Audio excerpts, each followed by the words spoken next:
Hello and good afternoon, good morning, good evening, wherever you are in the world. Welcome to Go Mode Podcast's annual Mentor Tournament kickoff race featuring alumni from previous Mentor tournaments who have graciously come to share and show off how far they've come in the past several years. I'm Lumaga, one of your commentators and one of the admins of the Mentor Tournament. And today I'm joined by Malmo, another admin of the Mentor Tournament. Malmo, how are you today? I'm doing great. I'm looking forward to this class warfare, as Timp calls it. Great pun. Love it. I also love the titles that people have named themselves. 2022 Never Ends being my favorite. Looks like there's a little bit of coordination going on, and I also agree. This is great. Let's talk a little bit about the Mentor Tournament. I think we have a couple seconds before we get started. So this is, of course, a tournament where newer or less experienced players who may not have been part of either this game or the community or the racing scene who want to get a bit more competitive or a bit more serious about this game. And Go Mode for the past 4 years has held this tournament where experienced players coach them along live in real time. And so you can see we have one representative from each class: Tyler Salt from 2019, Krithel from 2020, Vextifer 2021, and most recent graduate of the Mentor Tournament, Power to Mario from last year. Yeah, all great names. You may not have heard of all of them, but I assure you they have all done great things. We'll probably go over a few of those during lulls in the race. We are about to kick off in this standard randomized swords race. Great way to let the runners show off the skills they have built up. Standard randomized swords is one of the modes that we have the mentees run last because it's one of the hardest of the Mentor Tournament modes. Yeah, we try and give a little bit of variety on the modes that are most often seen in competitive settings. So the first 2 weeks of this tournament, I think, will be open randomized, and then the third and fourth weeks should be standard, and then I think we're finishing up with casual boots. I may be wrong in the order, but this year we felt boots has kind of its own, nuances and movement tech that it's worth having 2 weeks on movement for boots. Yeah, that was one of the most common feedbacks we got after last year's tournament, is people not really getting the chance to learn boots movement. So having a dedicated week to it is something we have added this year. But for this race, standard without boots. And so standard, of course, you get one of, I think, about 8 or 9 weapon choices. Uncle's going to give us something soon. I didn't see him with a sword, so today, I missed it. He does have a sword. Okay. I think that the uncle revealing the sword was patched out at some point, so you don't get spoiled immediately. Well, that would explain that. Flippers showing up might influence the routing coming out of Sanctuary. I know you can do some things from South Shore.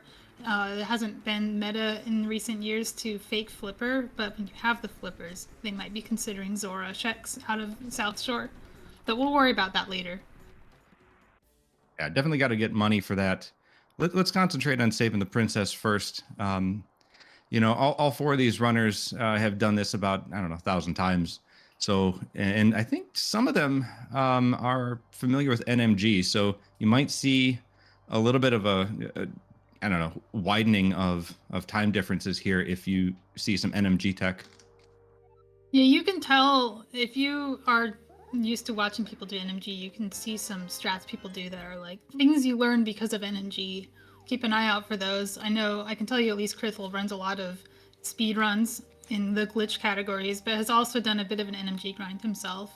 And I believe Vexifer may have done some as well, but I might be wrong about that. And we have a bomb drop for Power to Mario, the first person to get access to the back of escape checks. Yeah, you want to get that because you don't want to have to come back here without a glove. You're going to need at least 1 bomb to finish out this and never have to come back in a standard seed.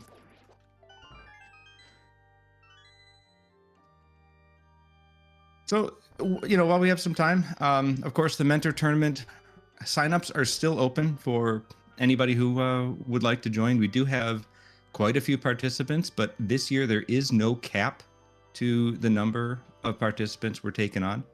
We've structured the tournament a little bit differently. So if you want to join, maybe you were hesitant about it in the past and not quite sure, we'd love to have you. Mentors, before that, the signups continue for mentees through next Friday, June 2nd.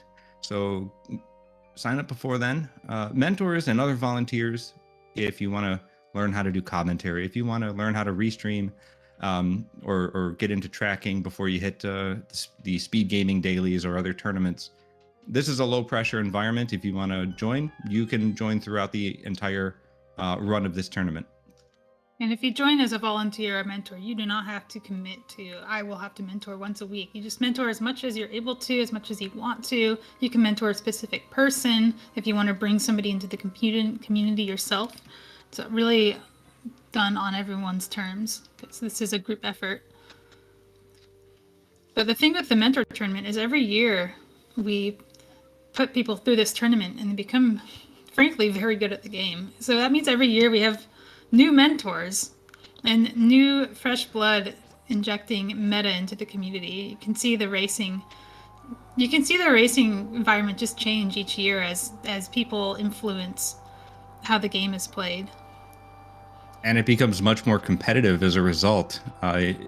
All of these runners have made the main tournament qualifiers at one stage or another.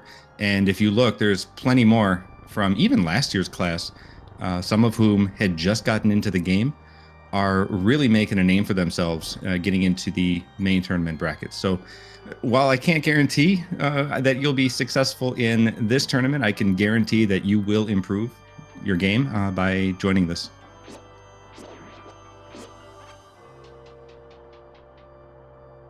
It looks like all the runners did farm some bombs, so we do have plenty of bombs, not only for the back of Escape, but going into Kakariko, we don't have to worry about spending some money, which we don't have, or going for like 50-50s anywhere.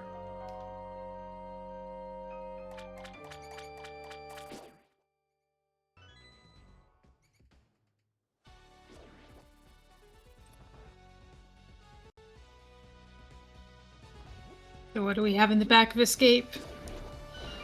We have Krithel as the first person getting there, followed by Vextifer finding the Fire Rod, a very good thing to have access to early on because it's not just a weapon, but it's also a fire source. Yeah, using the advanced settings, of course, which are I think most common. I don't know if anyone ever plays basic competitively.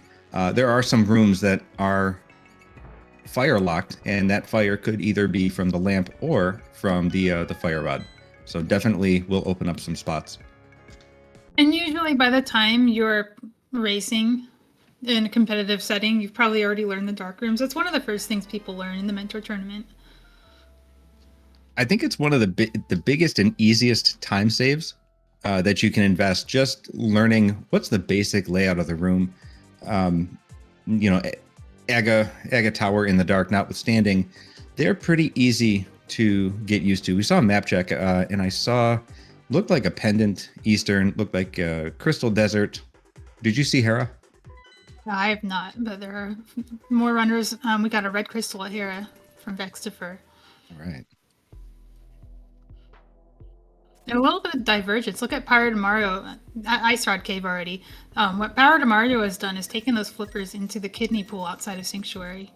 A very innovative route that most people don't even think about.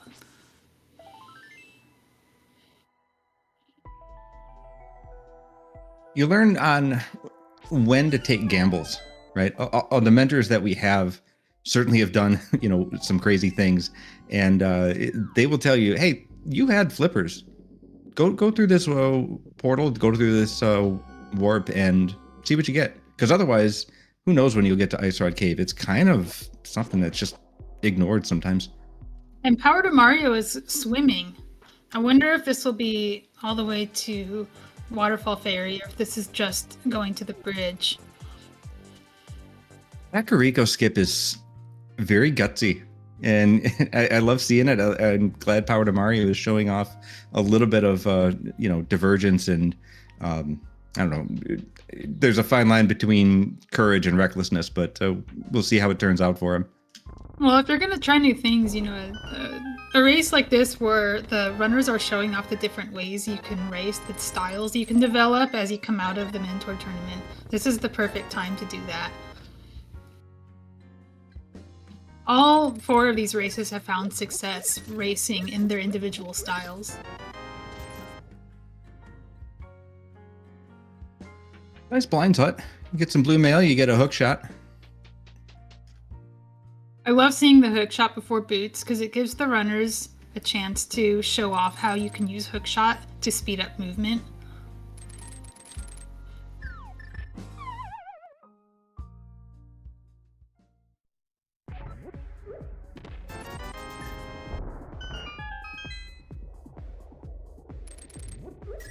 Yeah, so this is Power to Mario taking advantage of those flippers, and we'll be the first to discover what's in the waterfall and even what's on Zora Ledge, but won't have enough to get to the Zora prize. We have, however, found the lamp.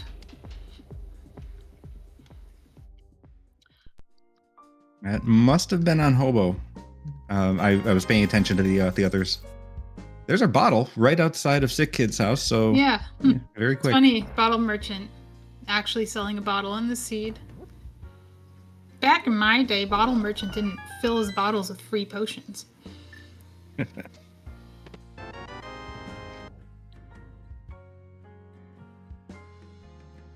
Looks like we had a red mail too. So Kakariko Skip didn't really pay off. Going to Kak and following the typical route. That's where the good stuff was, but Power to Mario will certainly get there soon enough. And the Sick Kid has a boomerang. All right.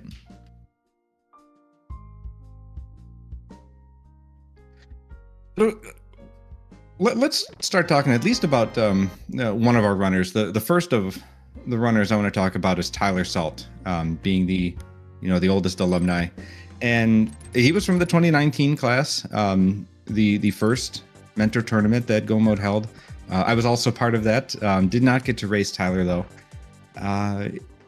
We had kind of a different format in that year, and as a result, Tyler only raced 3 games and was bounced from the tournament. These days we have a format where everyone plays through 6 weeks, and then as far as you can go in brackets. So I think that was a positive change that we made. Yeah, it became clear pretty quickly that eliminating the runners who needed mentoring the most was not in the spirit of Mentor Tournament. That was one of the first things that was changed. Your notes also say that Tyler made brackets. But that bad news, he's facing Matt7898.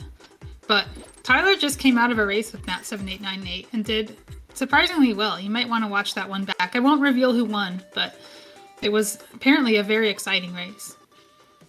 Yeah, so I've heard, and Matt7898 is well known in this community as one of the top runners. I believe he won Speed Gaming Live one of the recent years. And so to go up against him, you've got to have some realistic expectations. Tyler really held his own, so definitely go check it out.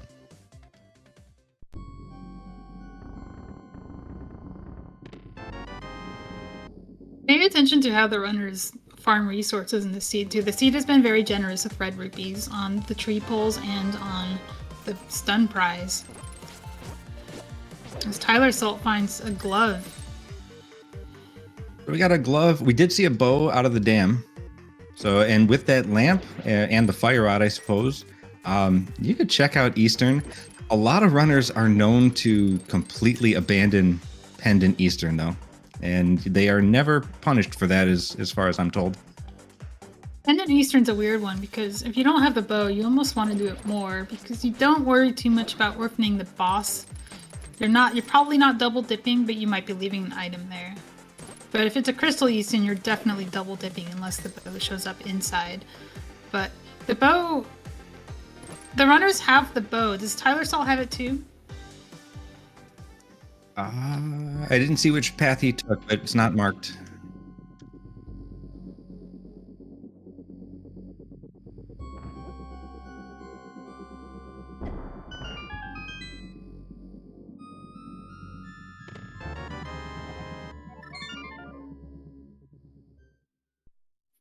Did have Vex go all the way to Aga, or I'm sorry, not Aga, Agina. Found a cape there, so that is access to Aghanim, I do believe. So maybe not at this stage, but it's starting to creep in on your mind. You found a sword, you found a lamp, you found a cape. Yeah, I'm always suspicious when I see hookshot and flippers. Because one of the things you can do after Aghanim is cross that river. Even the bow makes me think that maybe Pod is the next play after Aghanim. The other glove doesn't show up, or the hammer. Well, it's true that Pod is always the play. It is not always the play. Sometimes it's nothing, but I like it.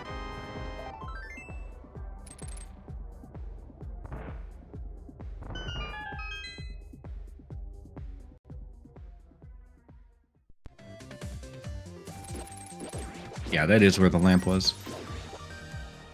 And the mirror shows up in the eastern big chest. If Swamp's a crystal, that's required eastern dip. If Swamp's a pendant, it might still be required because the mirror can be your access to Tower of Hera, it can be your access to individual locations in the Dark World or in Desert Palace.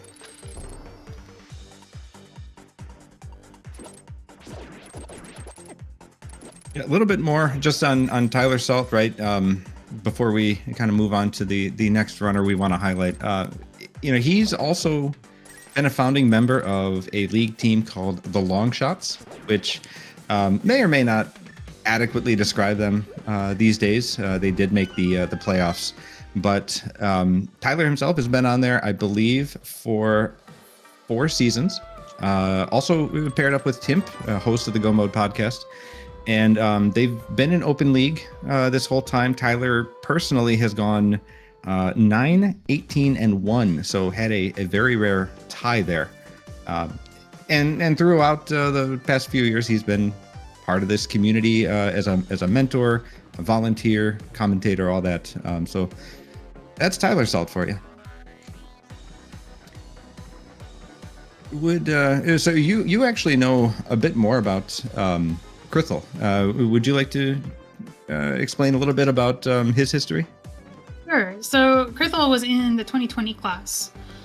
He made it to 3rd place in the brackets. I won't go too much into detail about that because it was a little bit the bracket was messed up a little bit by an incident. But regardless, on Krithel's own merits, he made it very, very far. May have even made it farther.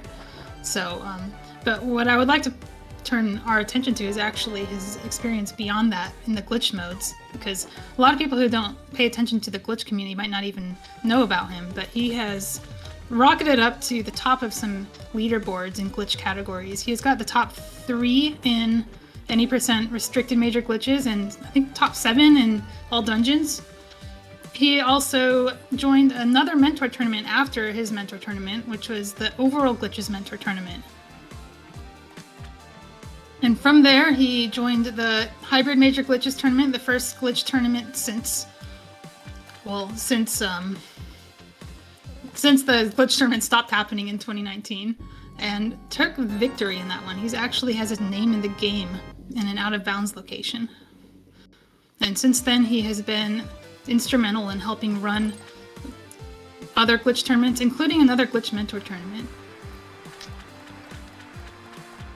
One thing about these glitched runners, I've not seen Krithel play a whole lot. I don't believe he's part of a normal, open or invitational league team.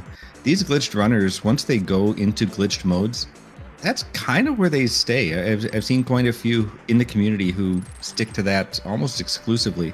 Must just be some allure of breaking the rules. They're just very fun. It's hard to go back to playing normally. when you know what you can do, it's hard not to do it. And the routing gets very convoluted in glitch modes, which means that you have a lot more freedom to route creatively in some of the glitch modes, especially in no logic, where you have no restrictions on where items can be placed, but also very few restrictions on what you're allowed to do. So I would recommend following these runners to get a sense of where they have gone and see some of these modes you might not be used to seeing. Definitely. Let's catch people up here. Looks like I believe there was a mirror in Eastern Palace, which opened up Tower of Hera, Tyler Salt, and Power to Mario. There's the mirror. Power to Mario have both made it up there. Tyler Salt just showed off the Hera pot glitch using the hookshot and proper pixel placement. You probably see Power to Mario do the same, and this skips most of the dungeon. Oh, Power to Mario does not have the hookshot, but it does skip most of the dungeon, and as a result, Tyler Salt's at the top. I noticed all the runners left Eastern after finding the mirror. Is that a gamble they took, or was that the last item? I wasn't counting. Maybe one of our trackers was counting. We do have Soul Last Summer and Akuhaish as our trackers, along with Niobium Narwhal as our restreamers. So thank you to the crew for helping put this on. We can't do it without a full contingent here. So we appreciate your help.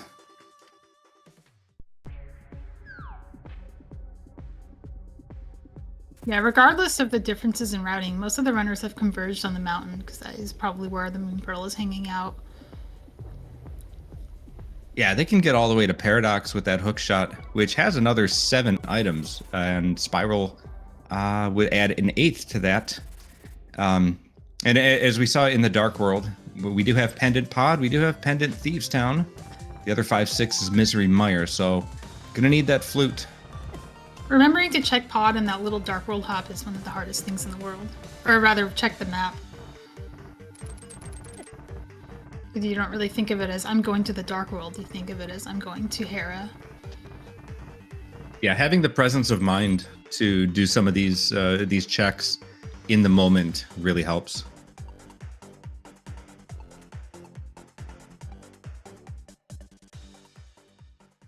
Tyler Salt also showing off, kind of a glitch. You stand on the peg as it opens up, and you get invincibility. So you go grab yourself a coffee. Call it the coffee break. Power to Mario is in a tight space with Moldorm here. He's actually in one-hit knockout territory, but he makes it by holding his sword out and holding away from the pit to stay safe.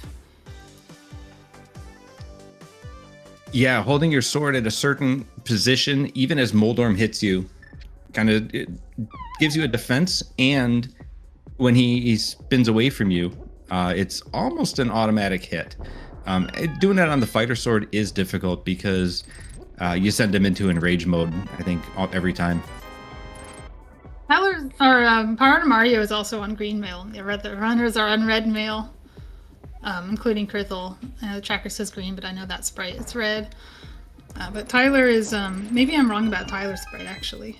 But Tyler hasn't been to Kakariko Village, which is why he's locking Hookshot. So, I keep saying Tyler, it's Mario. I wouldn't surprise me if Mario is just forced to get that Hookshot and then go back up the mountain. We just got... I'm sorry. Yeah, go ahead. 300 rupees in there, or 300 rupees, and the Moon Pearl definitely in Paradox Cave. All right, so confirmed that is the required hook shot, unless there's a hammer somewhere I can't think about, maybe like Pyramid Ledge or something. Sometimes Caxskip pays off, sometimes it doesn't. But good to see, like, it could have just as easily worked for Power to Mario. Who knows what could have been in Ice Rod Cave.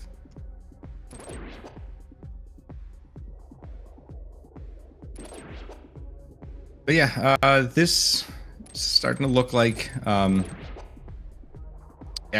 Is that right? I think so. I don't think there are any other locations. Unless there's something in Eastern that they all skipped. It is so much money. Yeah. Well, we did see Zora, and that only had a fairy in a bottle, so don't quite need to spend it on the fish. Here's the Kakariko clear for Power to Mario. Gonna probably be smacking his head a little bit.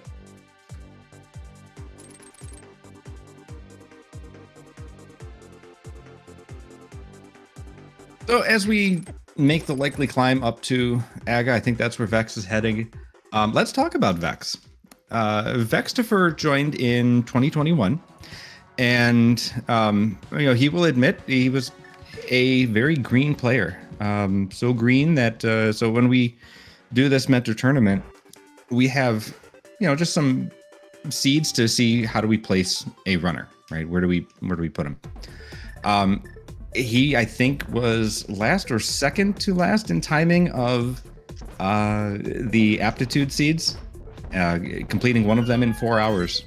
And he stuck with this. His mentor, I think all the way through, was Espeon. And as a result, Vextifer went 5-1, made it to the gold sword bracket. Really took to this, practiced quite a bit, and last year made the group stage of the main tournament. So he has probably almost definitely earned most improved out of, I think, any alumni in the Como tournament.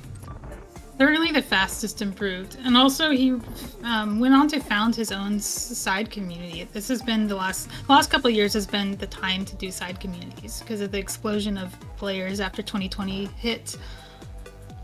And his side community was called Rando Babies, and then each year, of course, they progressed to Rando Toddlers and maybe Rando Kids, who knows, Rando Teenagers. Yeah, that's also the name of his league team that evolves every year too.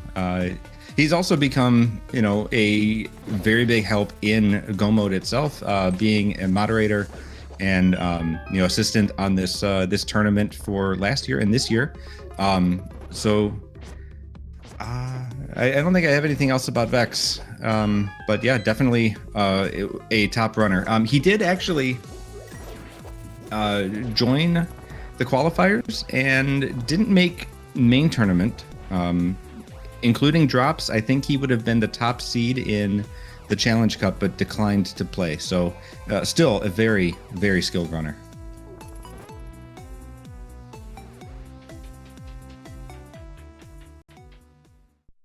Yeah, he took a run from Andy in the main tournament that he ran in. That was a very memorable series. He actually almost won that series. Yeah, taking one game from Andy is an accomplishment. Being able to knock him off would have been, just gravy after that. So definitely, watch Vex. He's got a lot of great experience, and he teaches a lot of players how to play this game now through his community. As Power to Mario catches up on this Moon Pearl hunt, let's give a little focus to him as well. He actually made it to semifinals of the Gold Sword bracket last year. Lost to DDR Kirby, who ended up taking the Gold Sword bracket. He's also been doing extremely well in the main tournament. And I gotta point out, this is last year. He just came out of the Mentor tournament, and he's already in main tournament groups. He had a tough group too. Yeah, Tam, the number 1 seed into brackets, going against that, and then going against Big Dunka and Drekian as well.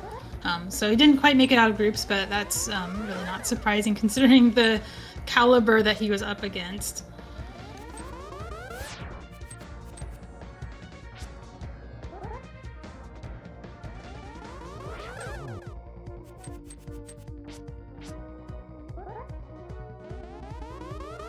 Okay, so let's play through this.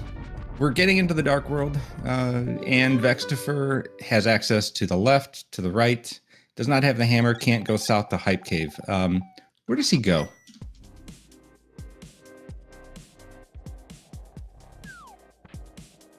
Yeah, I think with it's really hard to tell where you should go when you have a nice sword. When you have both access to East or to West Dark World via the crossing the river with the hook shot, but you also have the bow and lamp making all of pod logic except for the hammerlock check. It looks like he's choosing to go up. The reason he seems to be so ahead in this progression is that he has not apparently gone into Eastern to get the mirror. So this is a borrowed lead. That mirror is required in the Sea with Swamp being the crystal. And with that mirror, Swamp would actually be open. The first chest is not hammerlocked, but everything beyond that is. So hopefully for him, nothing's there. But I doubt any of these runners would make such a bold gamble to go for one chest in Swamp. That might weigh you towards going to pod first. If you had the mirror, I think you would go to pod first because the mirror makes pod better than not having the mirror, but also because you don't want to have to make that Swamp decision until you absolutely must. So Krithel, Power, and Mario both, reading the seed. All that's left for them. They've done everything. All that's left for them is this Aghanim play. Tyler Salt still cleaning up Agina, probably would be doing Aghanim as well. I wonder if that bomb throw on Agina was on purpose. I think it was. I think this is the last location for the cape. Okay, so Vextifer just fell in the hole by accident. I like to point this out because it's so avoidable. You just walk against the bush and hold up left. You don't need to deal with the enemy. If you're just walking there and holding up left, you will always beat the enemy. And you won't fall into the pit, as long as you don't let go of up left.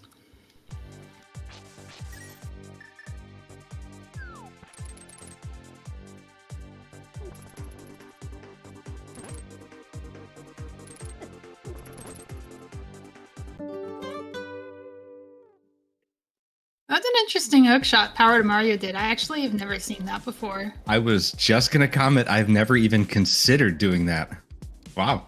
And he had to aggro the guard first, too, because I think that guard can block your hookshot if the guard is searching for you.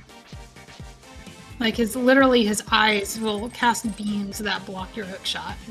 This game is kind of dumb sometimes. So Vextifer also going to not pod. Apparently they just don't want to do pod. It'd be interesting to see if Krithel and Power to Mario diverge.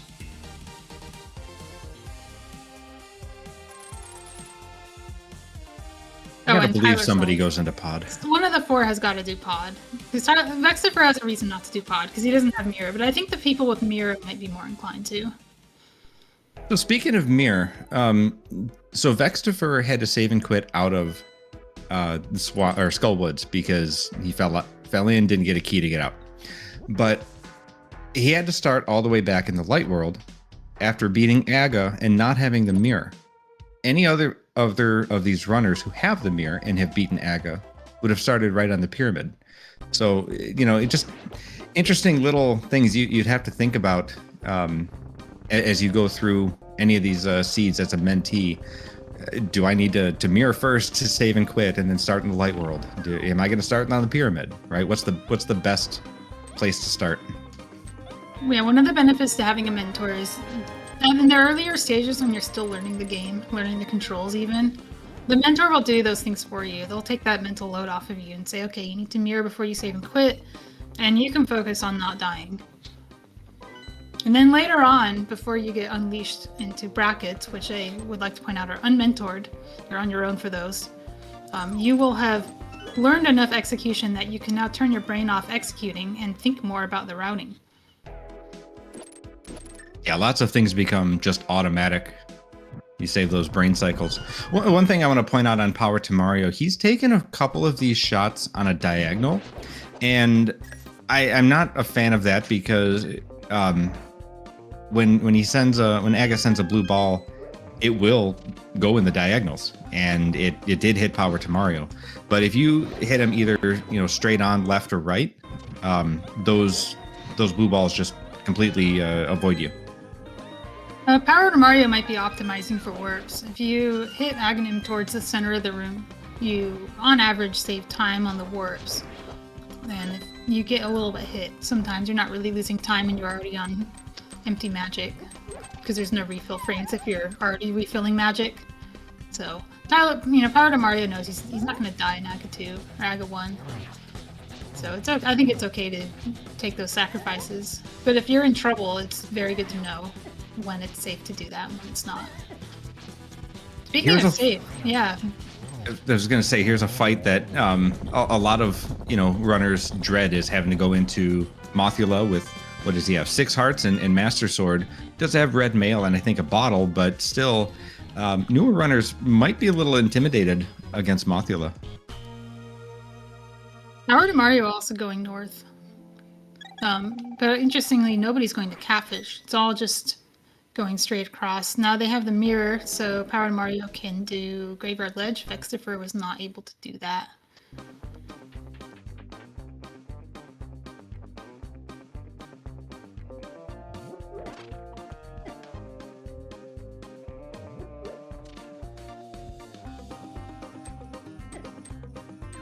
Crystal also avoiding Palace of Darkness. I think a lot of the runners are trying to hookshot that rock, and it's not a real rock, so they're just hooking past it. It's an enemy. Krithel is actually doing Catfish. This is unique. You might see something here that the other runners won't get. All right, Tyler, come on, do pod. Never mind. Nope, no pod for us. Well, they all get to make the decision at Swamp if Hammer doesn't just show up. There's also Thieves Town. Like, you're dependent at Thieves Town. Do you just do the first 4? Do you go to the back without the hammer? I think most of the runners are just thinking they're not going to do the back at all, so they're not worried too much about the hammer. That's a tough one. So a couple of variables in there. Oh my gosh, the boots on Catfish. Crithel found the boots. Oh, he loves the boots. He had like 2 tournament races that just didn't get boots, and was like, as a glitch runner, having their boots taken away is it's a special kind of bad, because you already have your glitches taken away, and now you can't even run. So yeah, tough for Crithel. Happy. He's not able to do a descent or an ascend as he would. He would have like clipped a pod there if he could. Can you do that? Yeah. Goodness. Yeah, there's that little pit with the Octoroks. You can just teleport down and you're at the pod screen. It's great.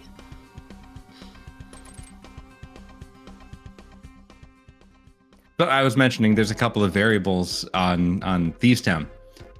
You mentioned we don't have a hammer, so we're going to leave the big chest behind. It's also a pendant. If it were a green pendant, it might be slightly more enticing.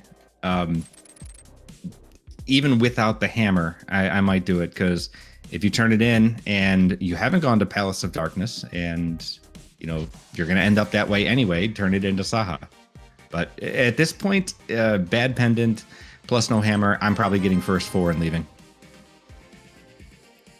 And I was mentioning how, the runners who aren't Vextifer had the mirror going this way, and we're able to check Graveyard Ledge, but Crithel also has the boots and can check King's Tomb and Bonk Rocks. We didn't see anything good at King's Tomb, but there's still Bonk Rocks, and just that efficiency of being able to do all of these things at once.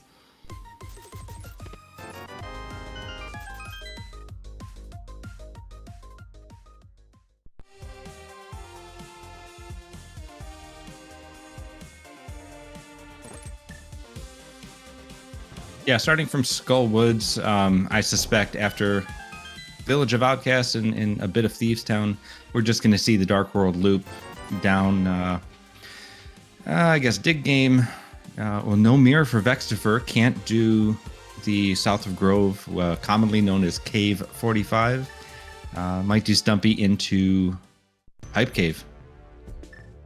Crithel has found Ether Medallion behind the boots, which might be required, with 2 medallion locked dungeons being crystals.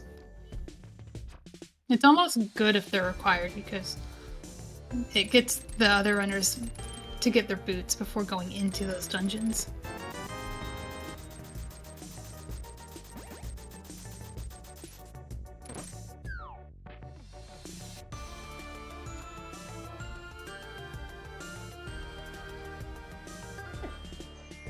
I didn't see it happen, but Vextifer has the flute marked. Did that just happen in Thiefstown? It was somewhere in the area. One of the checks that everyone will do. So I don't expect anyone to miss out on those. However, Vextifer cannot activate the flute until he is gotten back to the light world and walked over. Everyone else will have a mirror and will be able to just do it right there. Also, Vextifer sets up a death warp. It's actually, yeah, I'm not sure why he hookshotted there, because I think he wanted to death warp off of the Zazak. Just another little consequence of not having the mirror. Yeah, not having the mirror really does change how you're going to approach certain things. Not only just death warps and maybe some overworld navigation. Not having the mirror just complicates things sometimes.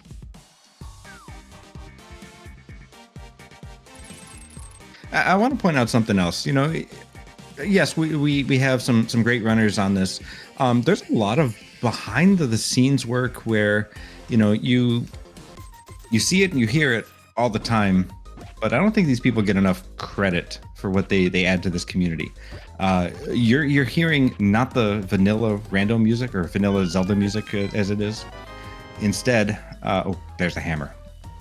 Instead, this is an MSU pack, which Vextifer is using. I believe it's Vextifer, and is one of, I don't know, hundreds of different music sets you can add to the game and alter the soundtrack. And the other is all 4 runners are using a custom sprite. There's a big sprite development community. There's, I don't know, maybe 200 sprites at this point. And I want to shout out those 2 groups, the music makers and the sprite makers. They do a lot of great work to add flavor to this game. Yeah, you don't have to be a top racer to be in the community. You don't even have to play the video game to be in the community. We have people who literally just do commentary and are extremely well known for doing commentary and don't play the game. It's one of those things where no matter what you're good at or what you like to do, you can always find a place. Now, Malmo, you have a sprite you've made, didn't you? I have made 3.5 sprites. Is that half a joint effort? Yes, I made a Hollow Knight sprite and didn't finish it, and at the Heart of Winter picked it up and did the rest of it for me. It was very nice of them.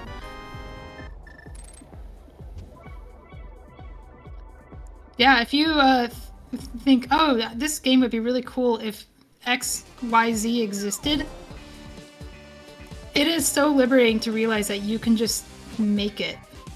And there's probably a resource out there that makes it easy, or at least possible, if you're willing to put in the time.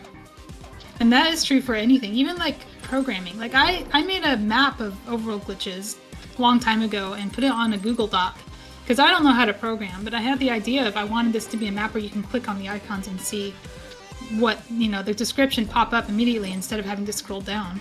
And sure enough, I put it out there, and a few years later, someone else in the community, Muffins, picked it up and did that for me. So you can collaborate with other people as well, not just on racing in League, but on creating stuff with the community. You can run your own tournament. You can do all sorts of things.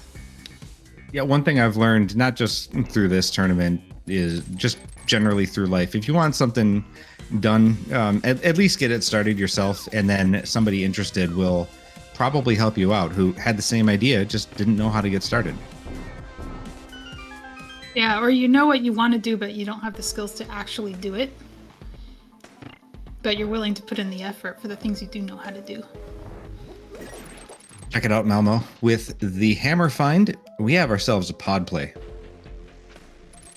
We do. So everybody rewarded for skipping pod. Well, kind of. It's still a pendant. There might still be nothing here. And no mirror for Vextifer, whereas the others do. The others are just going to do swamp, so I can't imagine a world where the runners don't go into swamp immediately after doing Hype Cave.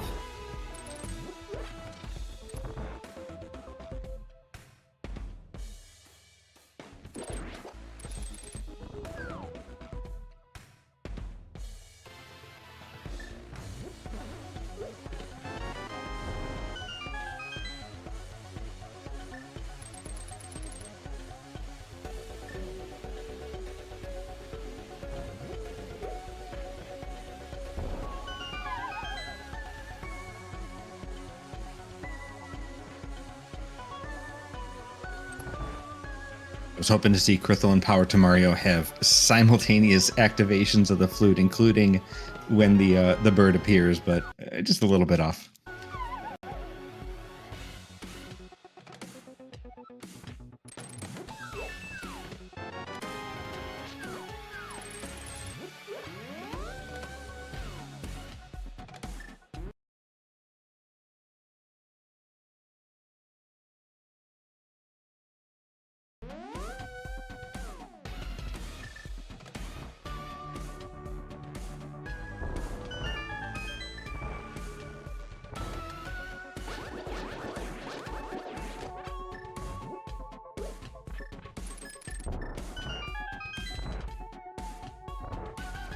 And while we're talking about the other things you can do in this community, I also want to give a shout out to all the innovative new modes that have been invented in the last 2 years, with a special mention of the creative uses of Customizer. People have put together some really creative stuff. Not to mention the branches like Doors and Overworld Randomizer. So if you find that that's your jam, there's so many rabbit holes you can go down. There are so many ways to play this game, and they all have their unique flavor to them. I don't know if you have a favorite mode outside of glitches. I would assume some kind of glitches is your favorite. My personal favorite is Pilot Spoiler, which is a 2-player mode where teams of 2 compete. One person is given the spoiler log, so they know where all of the item locations are. And the other person is listening to their pilot and going, well, where they tell them. Sometimes it leads to some very low percentage battles, and sometimes it just makes a terrible seed tolerable. So I personally like it. I think there's been 2 pilot spoiler tournaments. I've loved them both. Thanks to Ricky of Kokiri for putting that on. There's a million different tournaments and modes you can do.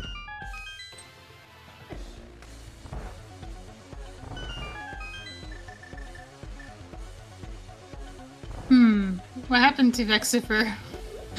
Where is he going? Vex. Missed the big key? Maybe? Yeah, the big key is all the way. The big key door is all the way in the back. Did he not get the vanilla big chest or vanilla big key chest? Is that it? I just don't know. No. There's so much to follow on a 4-player stream. It's a much different game than a 2-player stream. For sure. And of course we have people going into Swamp as expected, Krithel being the first one entering. But Power to Mario well on his way. Those who have Mirror can also check Bombo's tablet.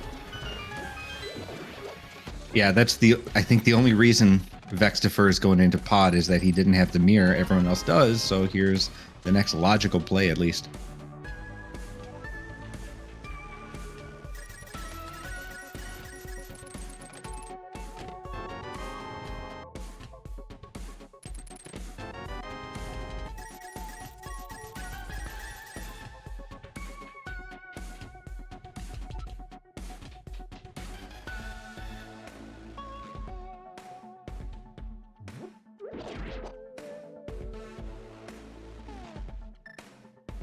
Vexifer is going to attempt the hammer jump and it's not going to work because of some more game stupid stuff where variables get reused, because that fairy drop is going to ruin it.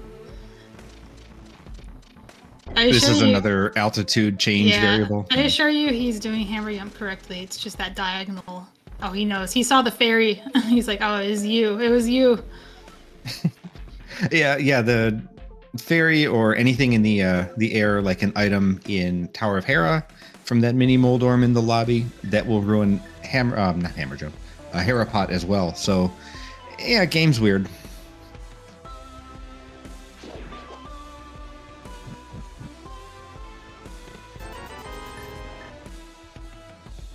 At least Vex got the half magic.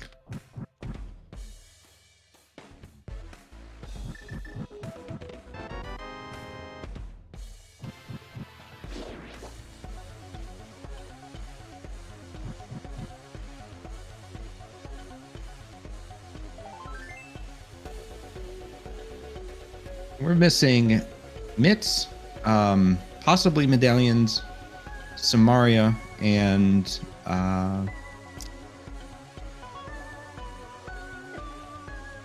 the ice rod.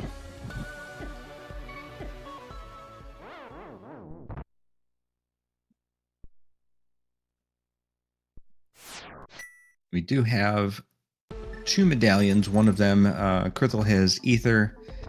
Vex found Quake here in Palace of Darkness. So other runners will likely be in one of these 2 locations where those are. We'll see. Howard Amaria is showing us a diver down glitch.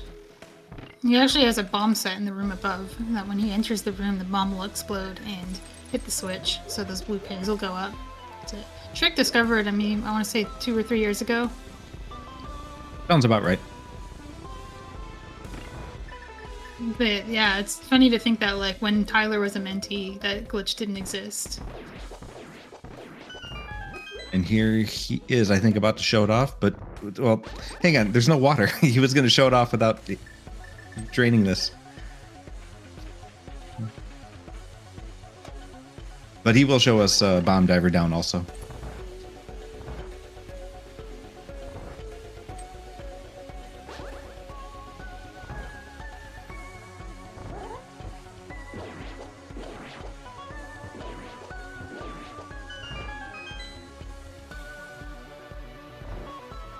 The silver arrow is in left side swamp.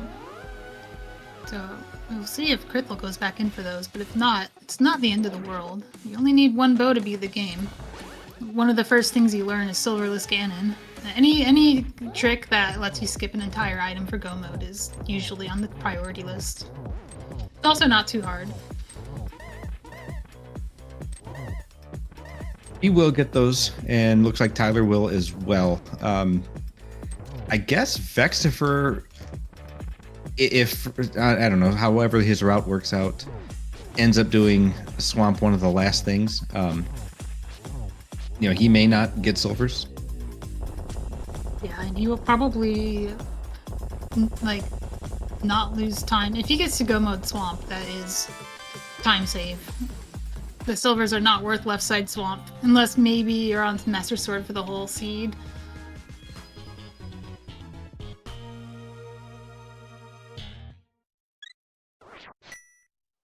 Yeah, the nasty thing about EP being the mirror is that you can't get there from pod without the mirror. So you have to make a dedicated trip. You have to walk there. Oh, mitts were also there. So we will get all 4 runners with silvers. There's no reason not to get that. Okay. And that means it's good. Krithel's going back in and not skipping. I think in an exhibition race like this, you don't really worry too much about nickel and diming locations. You just do everything efficiently as you can. What's Vex doing? What is Vex doing? Vex is... He can't get into the Dark World over here. That's a good question. Ether is Tablet. It, oh, he's going to Ether Tablet. Oh, that's dirty. So Vex actually has not done Hera yet because he couldn't. The hammer is what unlocked all of this. So he has to climb all the way up East Death Mountain just to get to that side of West Death Mountain.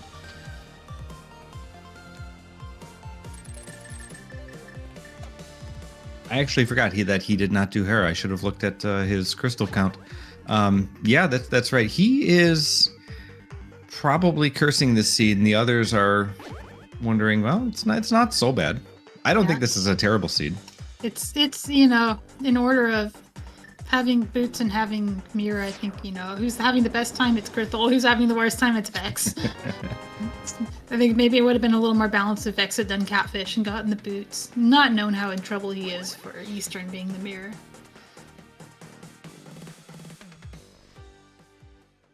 Okay, let's see what our first medallion requirement is on Misery Mire.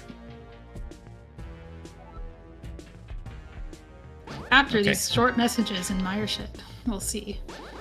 There's no reason to check it when you're already going that way to do Checkerboard Cave. Sure.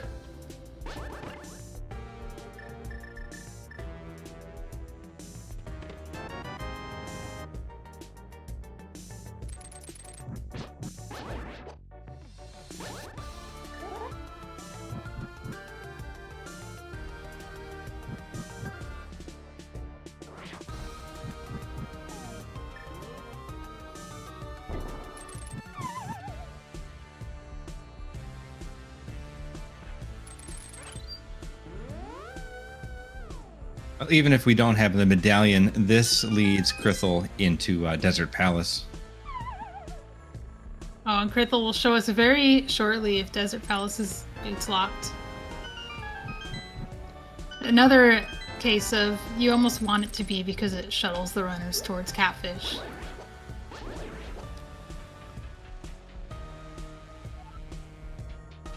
Or everywhere, literally everywhere else but Catfish.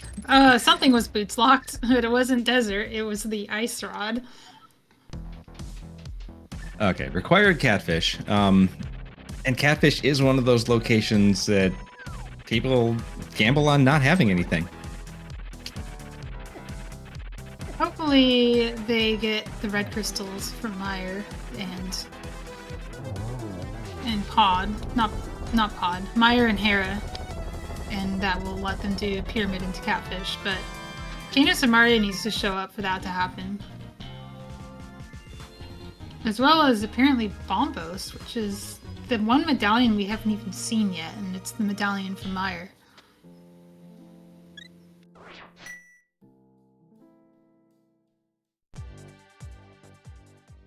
Well, there is a little meme called the Rule of Fire, in that perhaps a fire item is behind another fire-locked entrance, and normally it's Ice Palace. So I don't know, if I were putting some money on this, I would say maybe Bombos is in Ice Palace somewhere. Yeah, and there's also another rule that I like to call, just because Icebreaker exists doesn't mean you can not learn Ice Palace Bomb Jump. Samaria can just be an ice as well. Yeah, I think I would call that always have a backup. Eat your vegetables, kids. Learn your NMG. Absolutely. Power Mario getting the bad news at Ice Rod on Torch, but at least that keeps the boots out of GT.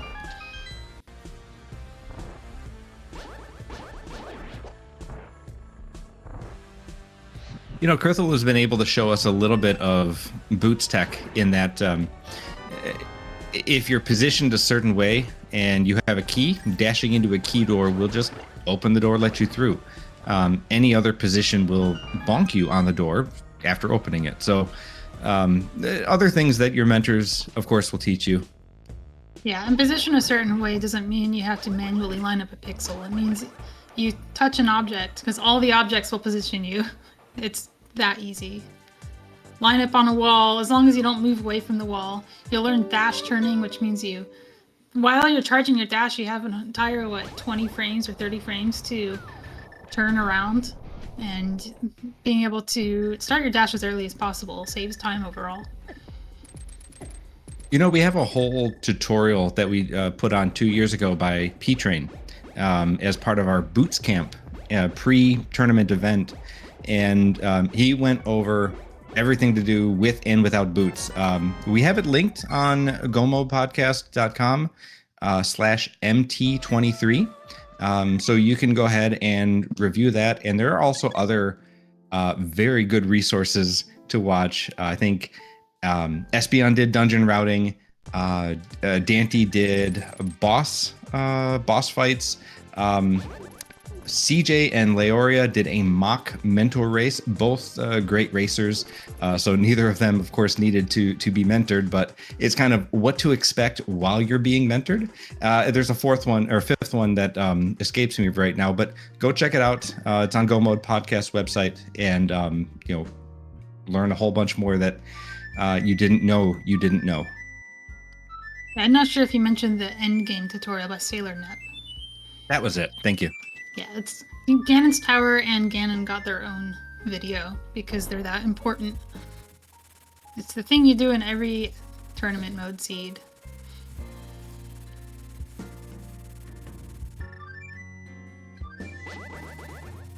Until someone puts a Triforce Hunt tournament out there where you don't need to do either. Well, with the Ganon Triforce Hunt, Ganon Hunt goal that recently got added, I even suspect Triforce Hunt will have Ganon most of the time. It's just more fun that way. So here's what we were talking about. Learn the bomb jump. There's a couple ways through Ice Palace. There's the real way, which is awful. There's the Ice Palace bomb jump, which Crystal's about to show us, and then I don't think anyone's going to be able to show us the icebreaker way, but you can bomb jump across that path and save a bit of time. Yeah, you may have seen Crystal like take a clumsy little bump into the spike, and that was actually on purpose because he got a nice clean dash with his invincibility frames through that spike room. Those are the things you learn in NMG. I cannot understate how useful it is to at least look at the resources for the speedrun, even if you don't plan to run it, because there's a lot of really good resources out there that will just help you with individual rooms and movement once you have learned the gist of playing rando. Crystal, please. Did you see him clip? Oh, was it the stair? The stair It was thing? the stair clip. Yep. Did he get it successfully? Of course. Good. That's a legal clip, by the way. Some illegal clip you can do in Ice Palace too. That I think he had the self-control not to do. Which I can't always. I have had many close calls with that one.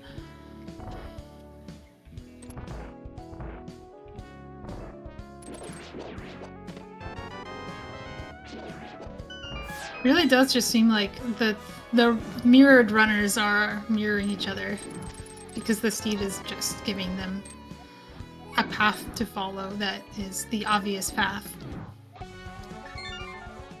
Imagine doing Eastern Palace as a pendant. Yeah, imagine skipping Eastern Palace. Never punished. Oh, it's gonna be so funny when it's just a pedestal seed and Vexifer actually pulls Ped. Ooh, speaking of which, could we have Ped? Samaria, I guess, could be on Ped. I think Vexifer is either going to check Ped or go back into the Dark World to do Thieves Town. Almost could also be Ped. We very well could have an Agaped seed.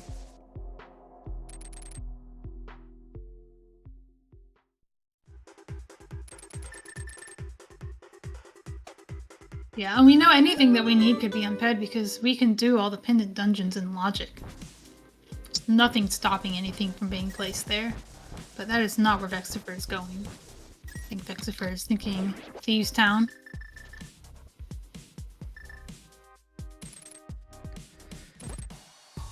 Yeah, I was just wondering why Vex went that way. He hasn't been to Swamp because he has no mirror, and the Mitts are in Swamp Palace, so he couldn't go directly south or directly north to get into the portal. He's locked both ways. Vex is actually really lucky that Mitts were in Swamp because the Mitts are one of the things that unlocks so many locations that he will be forced into Eastern well before he would be if Mitts were just out in the open somewhere. He also might get lucky with something being in back of Thieves Town, which is not something the other runners are going to want to do for a while. Not when they have East Death Mountain, Dark World checks, and a whole bunch of other stuff that's more appealing.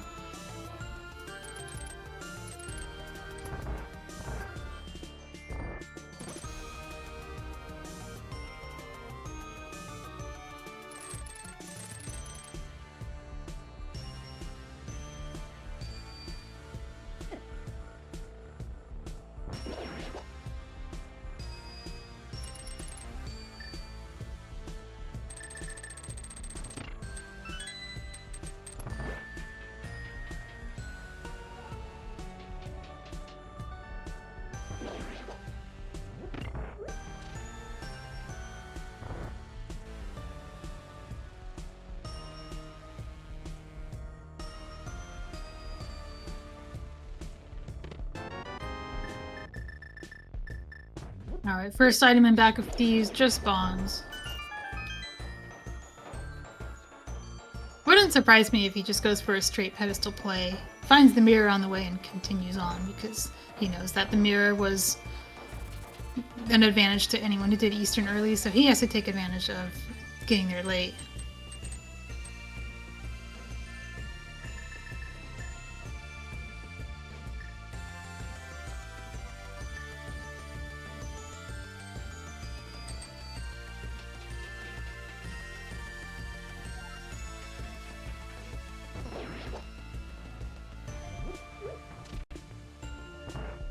Krithel being the first on East Mountain again. Those boots just rocketing him ahead. Absolutely. Great find for him. Only one with the boots. Yeah. Um, And it's not just having the boots. It's possible to lose time with inefficient dashes and bonks. He knows how to use his boots. He has a lot of practice with those boots.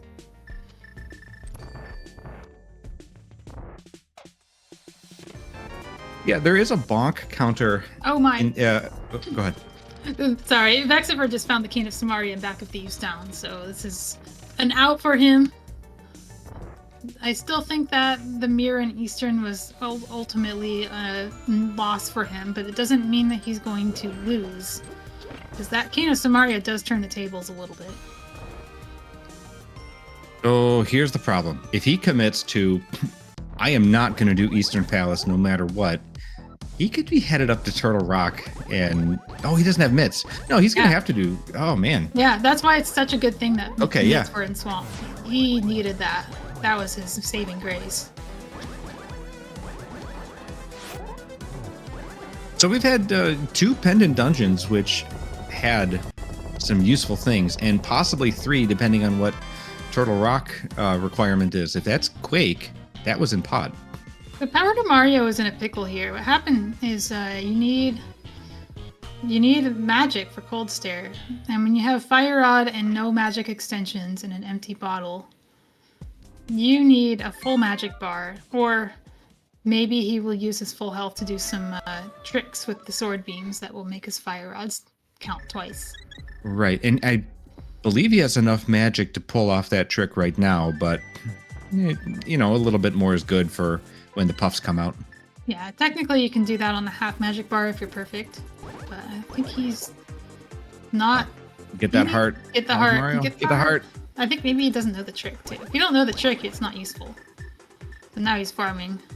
Oh, heroes. If those Baris drop magic at all, he can farm them forever. Well, we're good here. Oh, he didn't get that magic. Okay, good. Full health and full magic bar. All right. There we go. Green pendant turning up nothing for Vexifer. But this is Eastern Palace for him. Last location.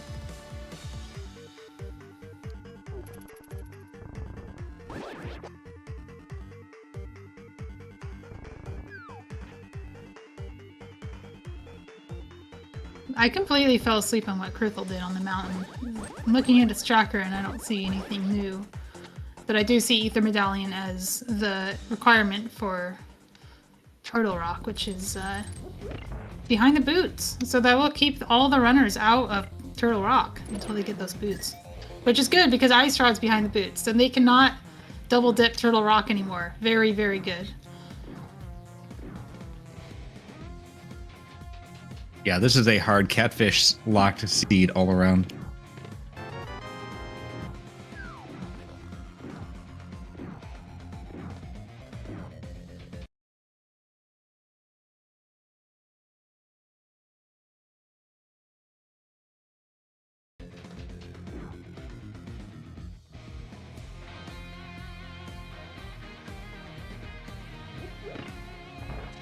Yeah, Breadkin makes a good point. We probably won't be seeing Pyramid Fairy in this seed with all these bottlenecks. Because Bombus is definitely going to be in either Turtle Rock or on Pedestal.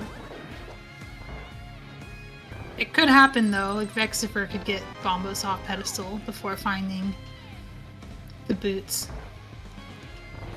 Here's something for Vex too. We had other runners leave Eastern Palace once they got the mirror. Like you said, that may have been the third item. But Vexifer has 2 pendants. He may just lean into this and say, I'm going to get that 3rd pendant and go pull Ped.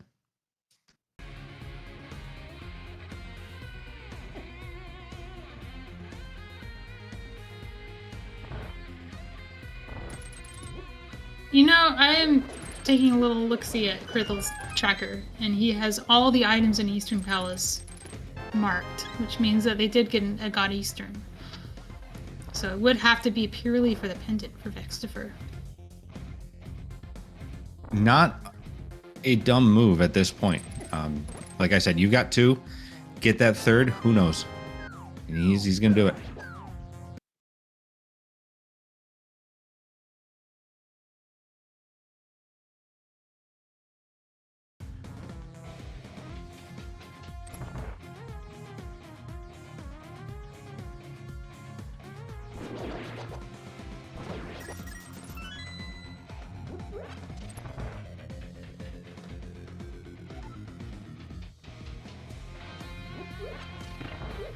Oh, I didn't even think about Smith Chain. This is our first Smith Chain check for Power to Mario.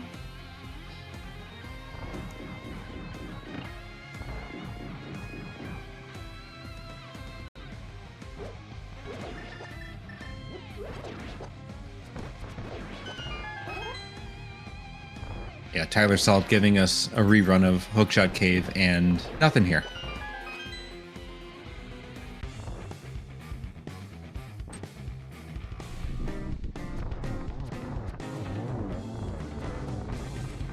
Going up top, setting up the quick kill.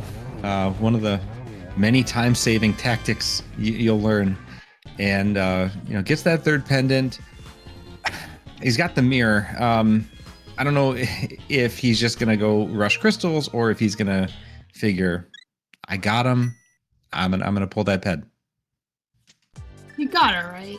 You're on Restream. You know that your other runners would not have gotten the pendant if they mirrored early. Tyler Salt has a different idea. He has the book out. He might show us ped before Vexifer does.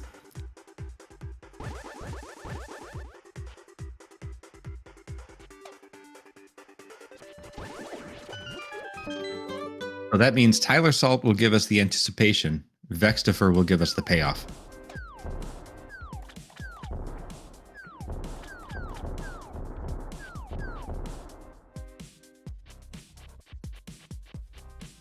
Tyler Salt will give us the letdown. Vexifer is just catching up on the mirror checks. I wonder if he knows that the Cane of Samaria is an item that the other runners don't have. He doesn't even know that the other runners did Eastern. As far as he's concerned, everyone skipped Eastern, right? Everyone skips Eastern. You don't do pendant Eastern. You don't do pendant Eastern. The mirror Maybe wasn't you do. doing anything until now.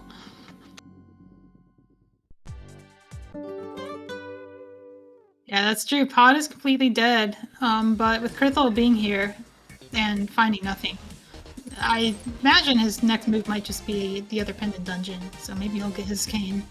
Like he doesn't have that many choices left. Smith Chain and Easttown are near each other, so he can do them as a unit. But we didn't see Power to Mario do that. With Power to Mario being on Death Mountain, but not being able to do Turtle Rock. So then Bamos has to be in TR, right?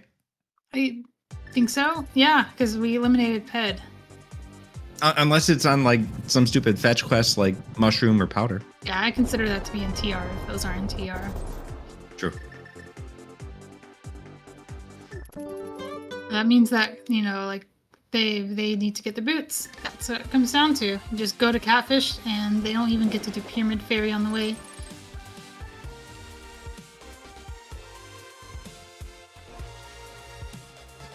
Spike Cave for Power to Mario. I think we might have seen that from Krithel, right? We did see Spike Cave earlier.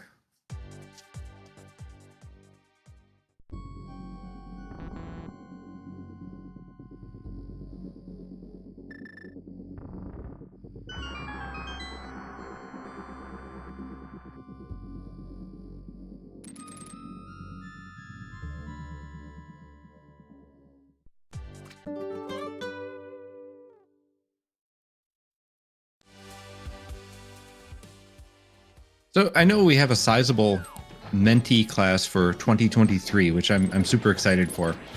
A lot of them may be brand new to Go Mode community. I don't know, Malmo, do you want me to give it a shot to describe Go Mode podcast, or do you want to? Okay, sure. Go ahead. So Go Mode podcast is a bi-weekly podcast where Dante, Timp, Dante, and Herfy Durfy, three longtime members of this community have gone through either tech or gameplay or interviews and other like community happenings, just to keep people informed and kind of develop a good centralized resource for this community and any newcomers into the game. So Go Mode, of course, is named after the status of being in Go Mode when you have all the items to complete the seed. So it's just a good way to stay alert of what is happening in the community, any new events, get to know people, and most recently they've had a second podcast which they release occasionally. Dante runs a podcast called The Spoiler Log, where you get to learn more about people in the community as more than just racers or just kind of casual acquaintances. He goes a little deep into other hobbies or things that they're interested or invested in. So go check them out. I see the Discord and the podcast have been linked in the chat.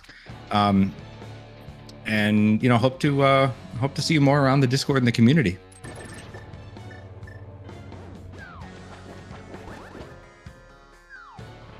Yeah, back to the race. Krithel has made his way to Thieves Town, so he'll be the first one with the ability to enter Turtle Rock and presumably find Go Mode there.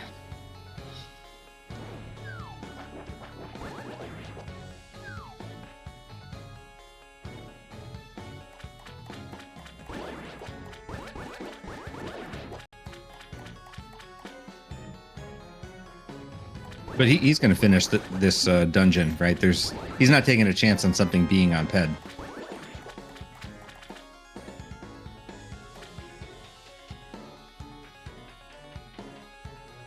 I forget what actually was on Blind, but even if Samaria is the fourth item, we still need Vamos for him to enter. So it's going to assume, hey, it could be on Ped. Yeah, it's also not that long to go from big chest to blind.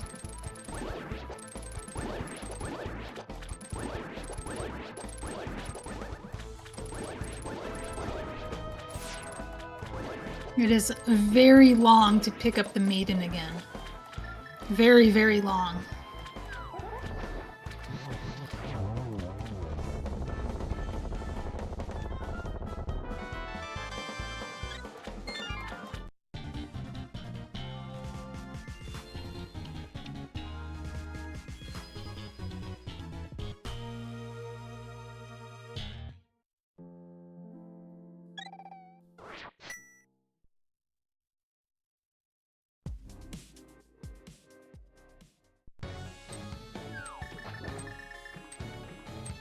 Vexer going back into swamp. You wouldn't skip this now, this late.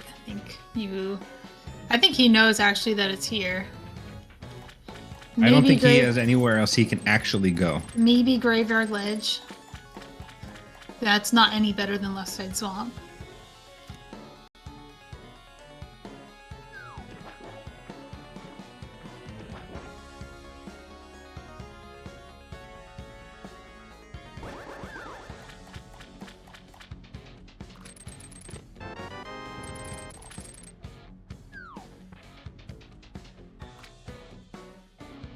Krithel could pull Ped now too. Oh no, he can't. He could check it, but he's not going to.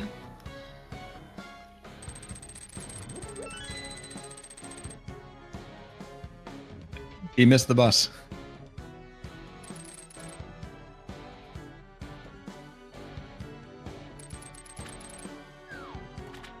Okay, so here's our TR play. We'll see Vamos or something leading to Vamos.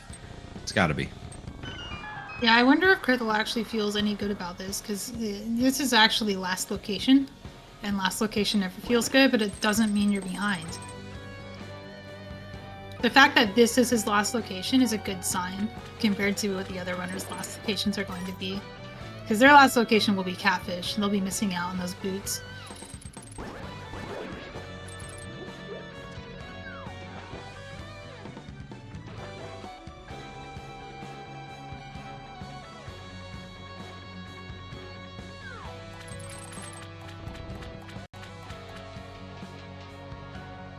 Oh, Crystal's getting dead rock Oh twice. no. Oh, so frustrating. Especially frustrating knowing that it's very easy to just clip around them, but not legal. Oh, we thank Crystal for following the competitive rule set here. Yeah, thank you for the restraint. I don't know if I would have that kind of restraint. You wouldn't want to DQ yourself in a mentor tournament broadcast. Okay, there's mitts for Vex.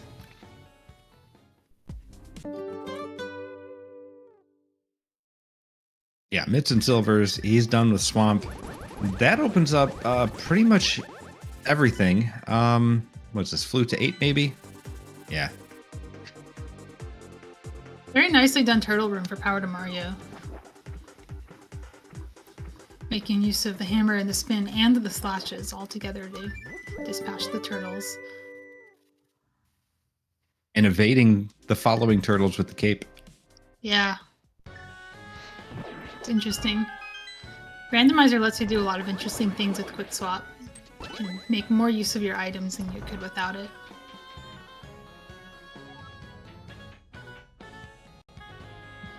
Vexifer is now on the path that the other runners were on previously, following those crystal dungeons that the mitts open up, including Desert.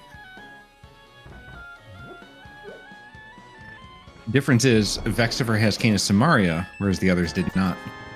So we can do Icebreaker and shorten the time in this dungeon a little bit.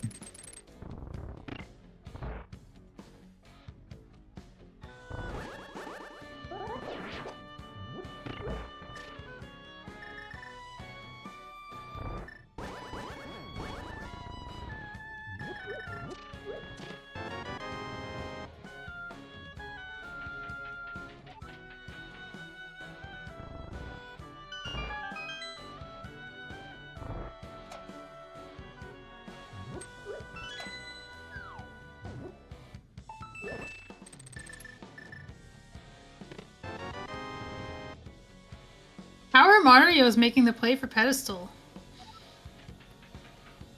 Which makes sense because he was outside of Pod with the mirror and could do this. But it is quite the gamble. It's a gamble, but everything in Rando is situational. You find yourself in a spot where you just did Pendant Pod and you have Pendant Eastern and you got the mirror. Okay, maybe it's not a bad move to do that. Yeah, But in some cases, sure. It gets him into Thieves Town too, which is important, but doesn't get any of them into Catfish. Who's going to be the first into Catfish? I think it might be Tyler Salt going into the Dark World now. We'll do Thieves Town, and then when you have the mitts and Samaria, normally you can do TR and Meyer, but without the booty, you actually cannot do either of those things. Because Does he know what the TR medallion is? does he know? Apparently. I don't think he's been out over there. That's strange. Yeah, he doesn't know it's ether. Okay. You go to the mountain and find out, but regardless, you will not be able to enter. And Tyler Salt just came off of a seed, like we mentioned in brackets of main tournament. So you're hoping that there's no seed bleed or, however he did on that doesn't carry over to this one if he gets tilted. Doing two seeds back to back is really tough. Yeah, worth noting if you think, oh god, how do people remember all this? How do people keep track of this? There are tools available called trackers. If you not aware, trackers are not just the people on the restream hitting the buttons. Thank you very much, trackers. They are also a tool that runners can use individually, and you can even have the tracker connect to your game and automatically track certain things legally. It's allowed in the racing community, so don't be intimidated by that either. I also like to point out Crystal is in Go mode. As predicted, the Bombux medallion showed up in Turtle Rock Lava Chest.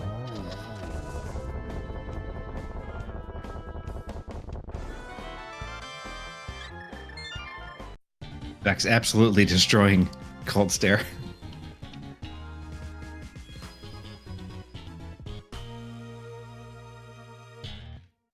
Okay. Yeah, Krithel, just looking for that last key. Did a nice boots laser skip there.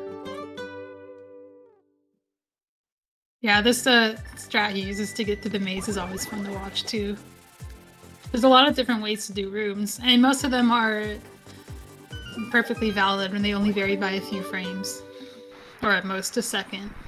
So you can pick one that you like. If you like to do the ones that look cool, you can do those. If you like to do the ones that are consistent, you can do those instead.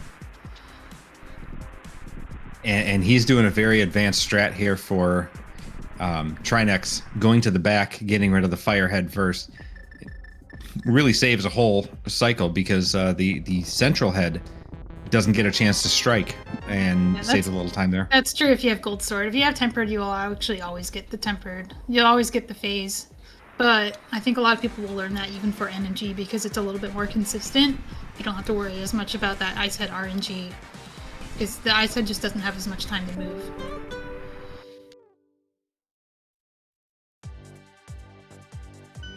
So here's one thing that I want to point out is, we're talking about, hey, maybe saves a second, maybe saves, I don't know, a few frames. That adds up. That adds up over the course of a seed. And you'll never find a spot to save you 5 minutes, but you'll find, 100 spots to save a second. And that will really change things.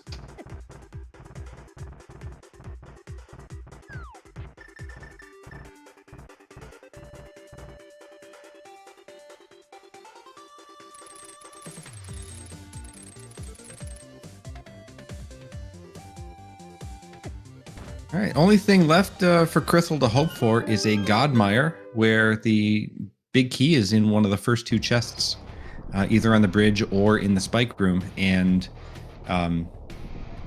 he's sitting pretty after that. Meanwhile, you were mentioning, I think, who's going to be the first to go get boots, and it is Tyler Salt, as you predicted. Tyler Salt probably be following those immediately to, first of all, pick up his Ice Rod because he needs it, but also to do the boots checks.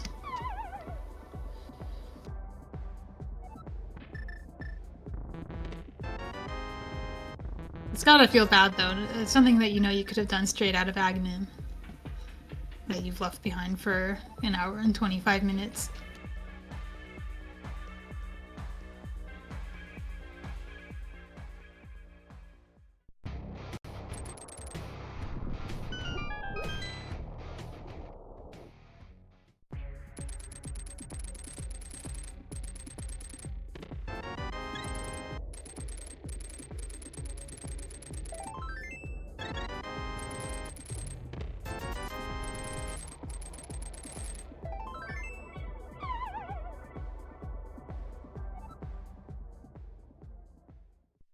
Tyler, on his way using those boots to get that Ice Rod he knew about, does not know where the Ether Medallion is. That's it's in King's Tomb, right? It is in Bonk Rocks. It's in Bonk Rock. Okay, the other one. But he'll do both because he still needs Bombos. That's right. He doesn't have either medallion. Either, not ether. Either. Either Medallion. Vex is pretty far behind.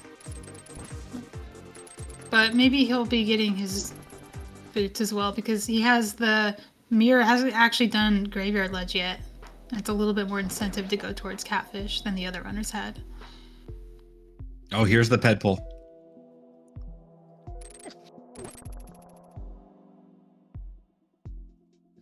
Now, is he gonna do it blind and just kind of say whatever? But he doesn't have the book out. Here we go. Enjoy your $5.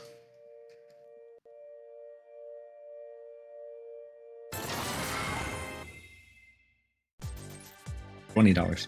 That scared me a little bit. That noise. I was not expecting it. I've never heard the ped pull on this MSU, so it's kind of different. Some people say you haven't played enough Rando if you haven't heard the ped pull in all the MSUs that you own.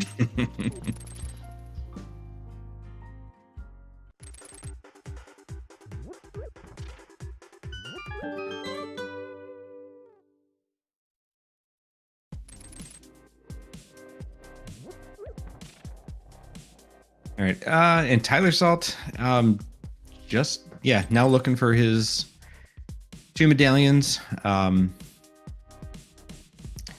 He's got to go into Thieves Town. No, he's already gone to Thieves Town. He's got his cane. Part of Mario did finish also the pendant dungeons. Here he goes for his couch cash. Two ped pulls and a ped check, all on one seed. That's how you know it was a good one. Tyler doing Kingston first will naturally be going to Bonk Rocks afterward, and following that medallion up the mountain.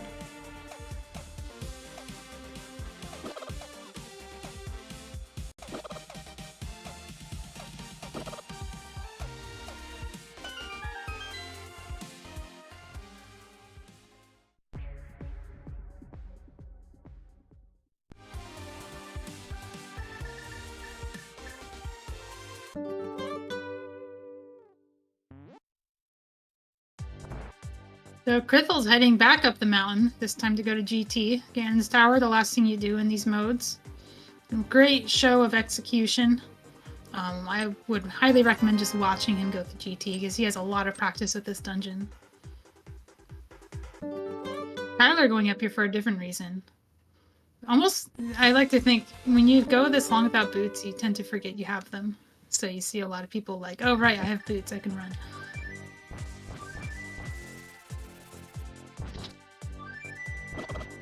Yeah, Power to Mario gonna now see that he needs the Ether Medallion. Maybe he's already seen it. I don't think he's really been up this way though. Yeah, he gets the bad news.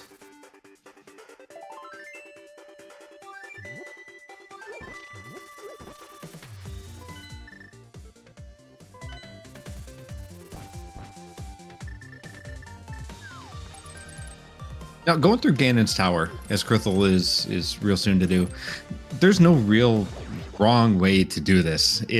There's 22 chests, and who knows where it's going to be. It could be left, could be right, could be Hope Room, could be Tile Room, God forbid. How does Krithel normally do this? Do you know? I don't know, because Krithel normally full clears this dungeon looking for items. Because he's usually in here early on. I actually have not watched him play enough No Glitches Seeds to know what his... I think he's a Hope Left person, though. He's doing Hope now. I think that's... Hope Left is what people were doing in, like, 2018. Krithel started playing in 2020, so it wouldn't surprise me if he picked up that meta. Well, he did find a key, so he's going to go at least to Compass. This is kind of my tactic, too. If you get a key in Hope Room, go to Compass. Otherwise, just go left and forget Compass ever existed.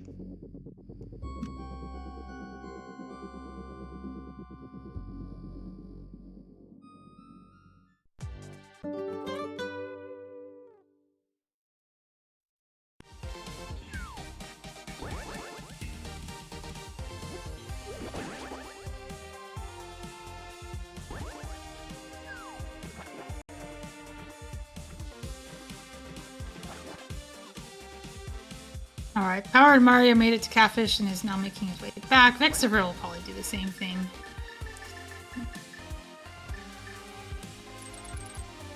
Yeah, that's really all that's left is those couple checks. And he needs those boots to get that medallion, needs the medallion to go further, and so forth.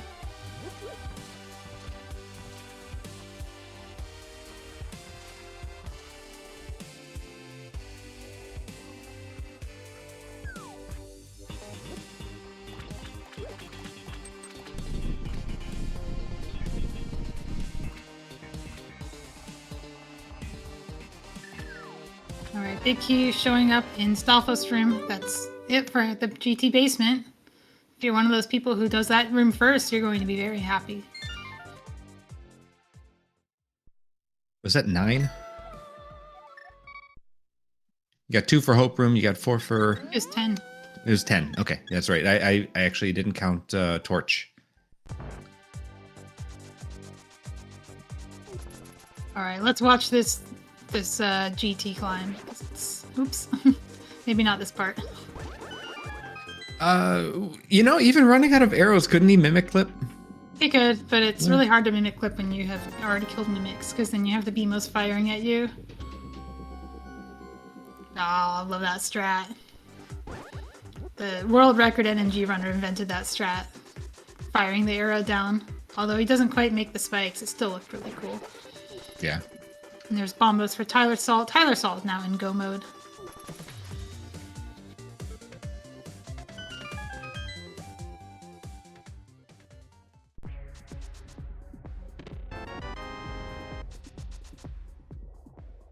That's the Ether Medallion. That will get him into Turtle Rock.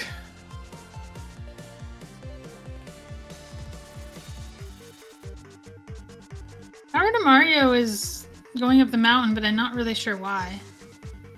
Maybe he has Ether and I just don't know it, but maybe he doesn't know it's Ether.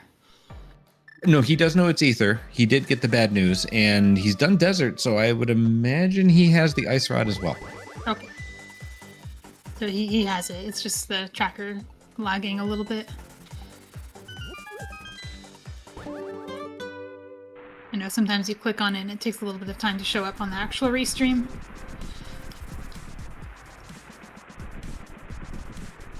Yeah, I still say that trackers are the hardest working people in Rando. Oh, for sure. And tracking 4, like even if you're only tracking 2 of 4, it's still very hard to keep focus on the 2 that you're supposed to be watching. You don't want to just cover up the top 2 because sometimes you can get valuable information from them as well. For example, what the medallion for certain dungeons is. But so it's a hard job. It's really hard. It's a very strong test of the attention span. However, anybody can do it. So if you are interested in volunteering and you're thinking that you're too nervous to go on commentary, but you still want to help out, tracking is a great way to help out.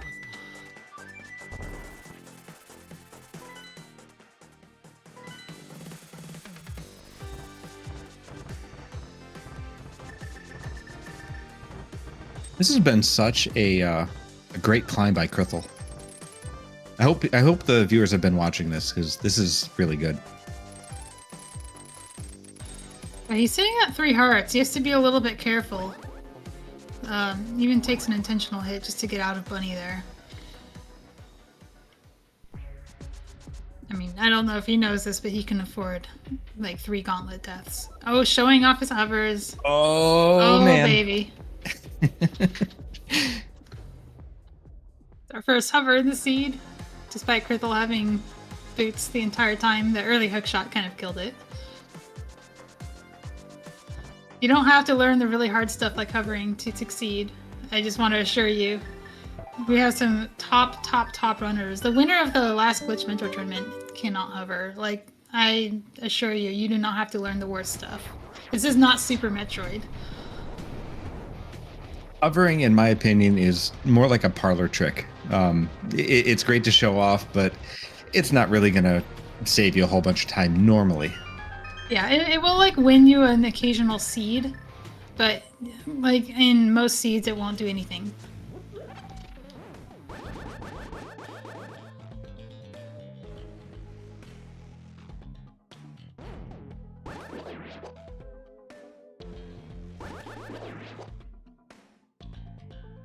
All right, and Krithel on his way to the final boss has tempered and has silver arrows. This is going to be, a pretty bread and butter fight.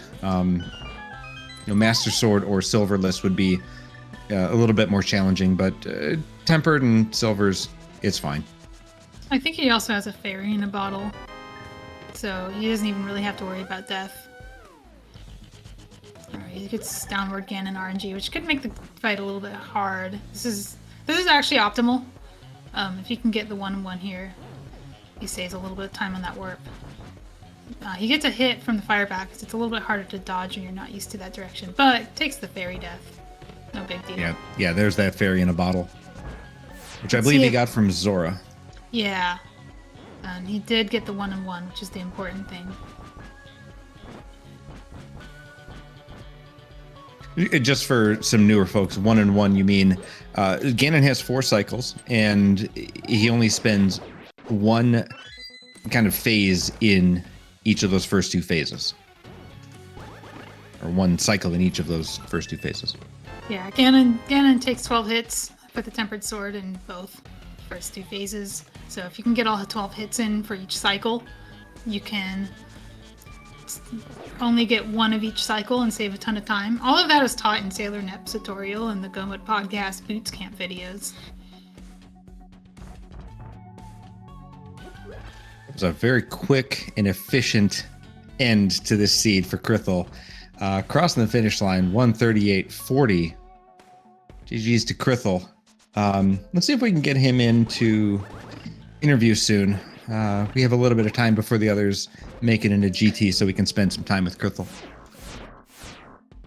Yeah, it's actually kind of nice. I mean, maybe not for like an exciting race, but nice that the runners are staggering their finish time, so we have a chance to chat with each one individually about their journeys through not just the seed, but through learning how to race A Link to the Past and their participation in community events.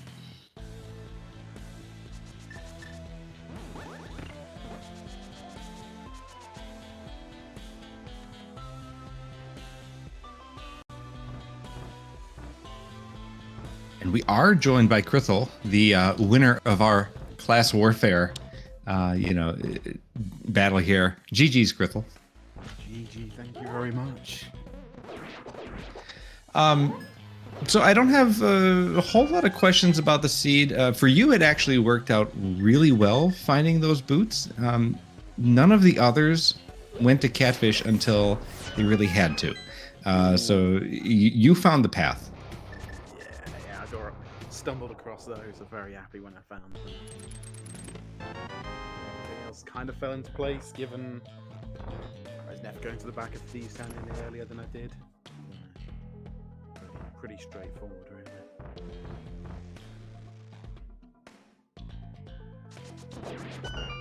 So, like I said, I don't want to focus on the seed, but I want to ask you.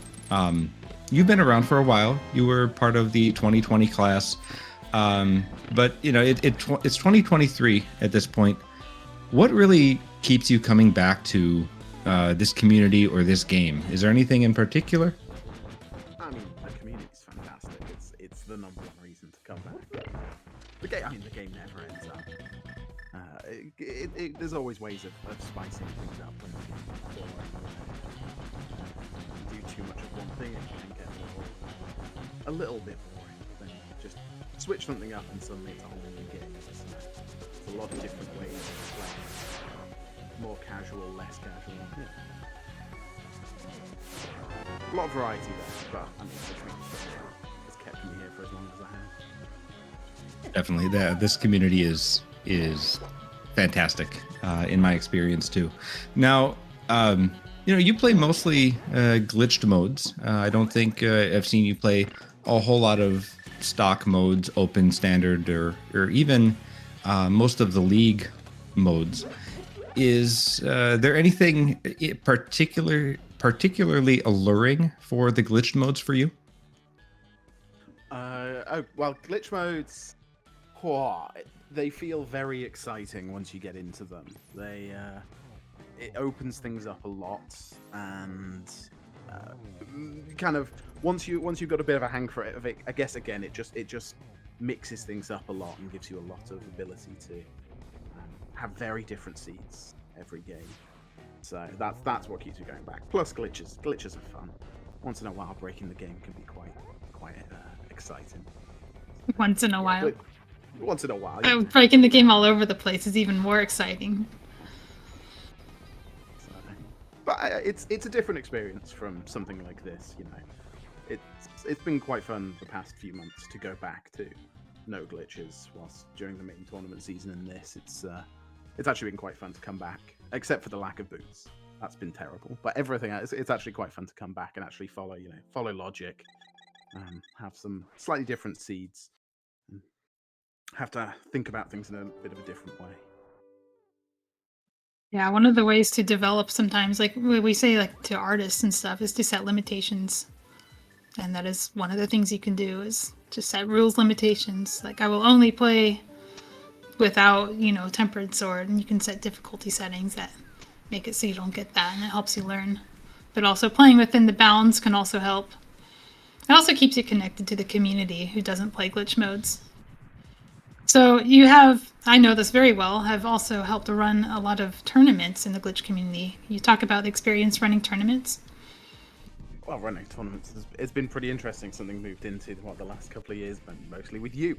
So it's great fun to give back, right? And if there's ever a gap you see, it's always fun to throw in a tournament. I think we've seen that over the past few years with the rise of a lot more kind of smaller scale tournaments.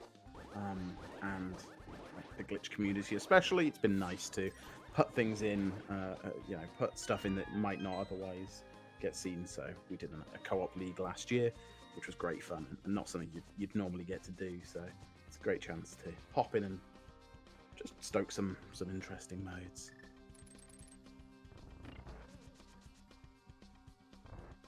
So Now, if you it's- had, go ahead.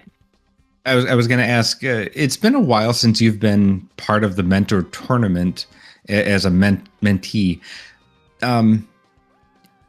If you can remember, can you reflect on any of your experience and share with this current 2023 class what they can expect or anything like that?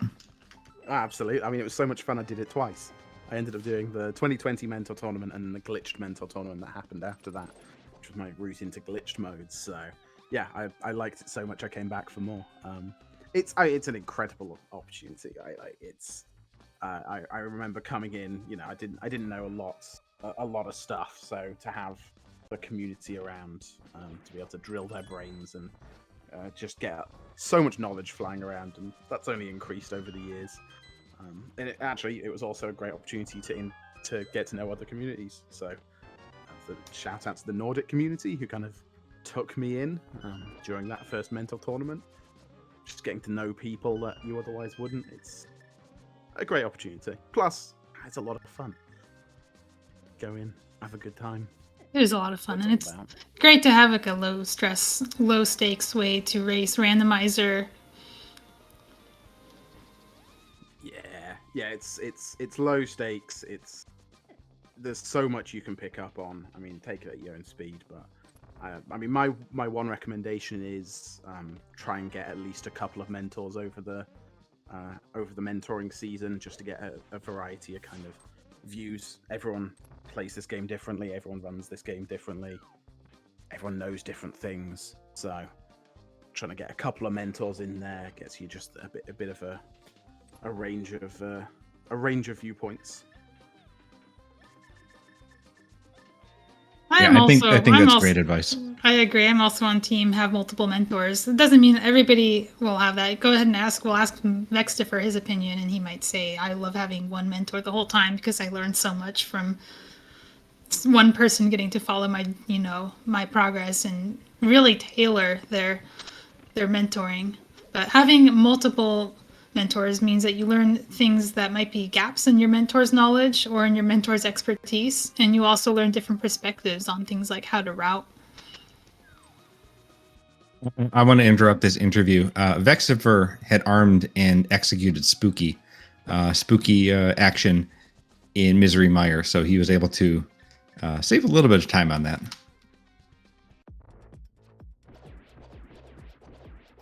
All right, so Crystal, thank you for doing this. Like I said, I don't have huge questions for you, but is there anything else you'd like to add? I know it's a little bit late where you are. I just want to thank you for having me in. I've always loved being involved in the mentor tournament every year because it was where I got my start. It's why I'm here. So a huge shout out to all of you mods and everyone that helps run the mentor tournament because it's great fun.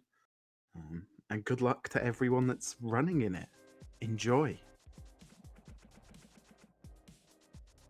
Anything else for Crystal and Malmo? Oh, that will be all. I'll put in the little command in chat. Give these runners a follow.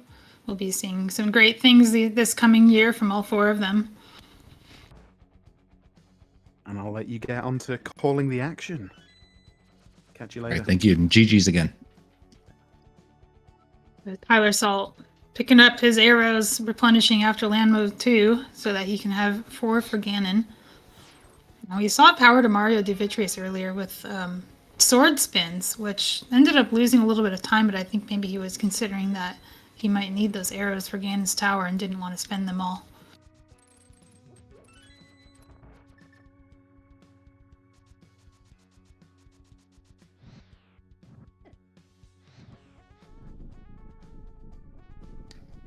I'm just mentally trying to catch up with the race here after spending a few moments with the winner. So yeah, Vexiver, we already covered. Did Misery Mire? He's on his last crystal, and then he will make his way up. Tyler Salt, just out of the gauntlet, and Power to Mario just about to get his big key. Seems like people kind of followed the same Ganon's Tower path, go Hope Room, and I think they went to Compass Room and then go to left. But like I said, it was focused more on the interview.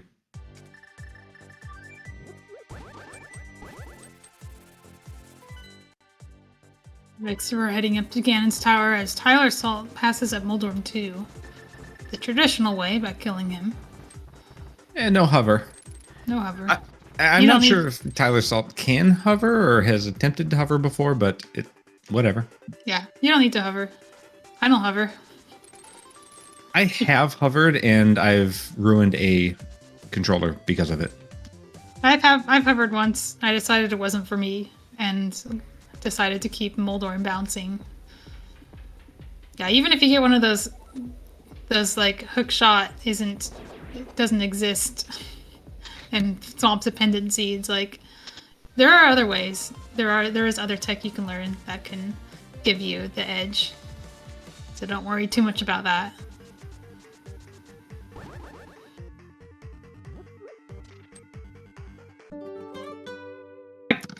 In fact, I would argue that practicing Aghanim 2 will save you time over more runs, because you are always fighting Aghanim 2, and getting fewer cycles in that fight adds up. It's not always under your control, though. I mean, there's a little bit of, I also think Agha 2 is harder than hovering.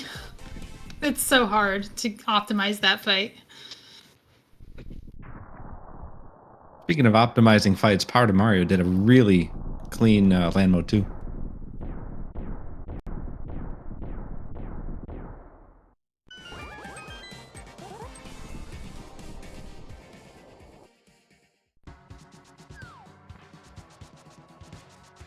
Tyler's also down on somewhat low health. Does not have... Okay, checking that he has the fairy, or just showing us, and taking out the cape as well. Cape is a good resource to use on Ganon. 100% that was for him. And making sure that he can take this death and not worry. That was not for us. No, people like watching the commentators squirm.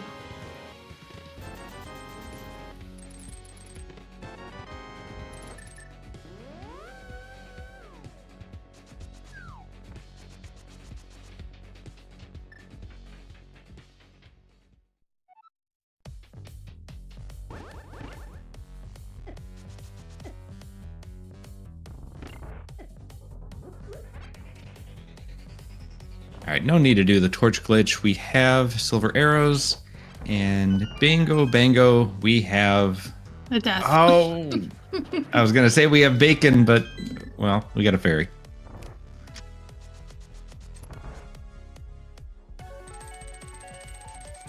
On the last silver arrow to boot. Okay, Oh. Tyler Salt. Vexiver also has exactly 4 arrows left. Probably be using 3 of them on Landmo and farming pot. It's funny how all of the runners, having done Vitreous so late, are low on arrows. Definitely. All right, let's see if we can get Tyler Salt. GG's. Looks like he finished 1:52:37 is his finishing time.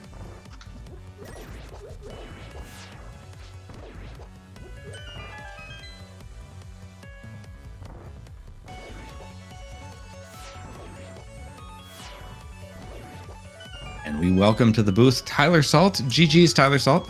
Thank you. GG's. Well, I hope that I put on a nice display for all of the potential mentees out there of one lesson in particular, and that is do not schedule high-profile races back-to-back and then forget about the second one, because your brain will be mush. I was actually going to ask about that. So we did mention that you had a bracket match in the main tournament against Matt 7898, who is a very good runner. And I again recommend everyone go watch that race, watch the VOD. But yeah, we did mention maybe there's some seed bleed, or maybe there's a little bit of I don't know, tilt because of the back-to-back. Is that what happened? I wouldn't call it seed bleed or tilt, but it was definitely just like a brain tired, and like especially like my light world, I felt fine, and it was just like, I remember coming out of AGA and saying, I've got the flippers and the hook shot. I'm gonna show all of the potential mentees out there about the flippers hook shot way, and then forgot that I had the glove. Right. And then so catfish didn't exist.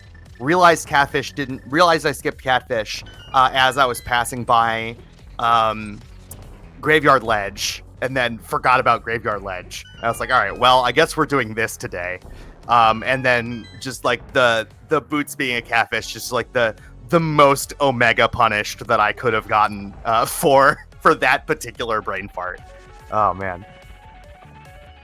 Berthel is actually the only person to not nearly or actually last location those boots. Oh, we get another really? hover for Vexifer. Oh, so wow. This is 2 hovers. Let's go. Successful hover. Yeah. Hey. So let's talk a little bit about your history as a runner. Yeah, sure. You have been around forever. I guess 2019 is a long time ago. Yeah. 2019 is the year that... What happened in 2019? V30 came out. V30 came. Yeah. First time we had things like... I started post V30, right after V30 came out. So. Yeah, and one of the things I wanted to ask you about, because we didn't get a chance to ask Krithel because he wasn't in League, but I want to know more about your experience running in League, because one of the things that is very appealing about this community is getting to make friends and play with them. Yeah, absolutely. League has been an absolute blast. I pulled together a group of just kind of last second additions to League at the to join season 2. We formed the Long Shots. We were quite bad, but that got me matched up with Arusta, who does not play a ton of like the past anymore, but he might still be around. Oh, and I'm GG's to Mario and Vex, who are just finishing right behind me. Yeah, League has been so much fun. First, getting to play with Timp a lot has been a blast. Timp is such a great guy. Everybody on the podcast knows how cool Timp is.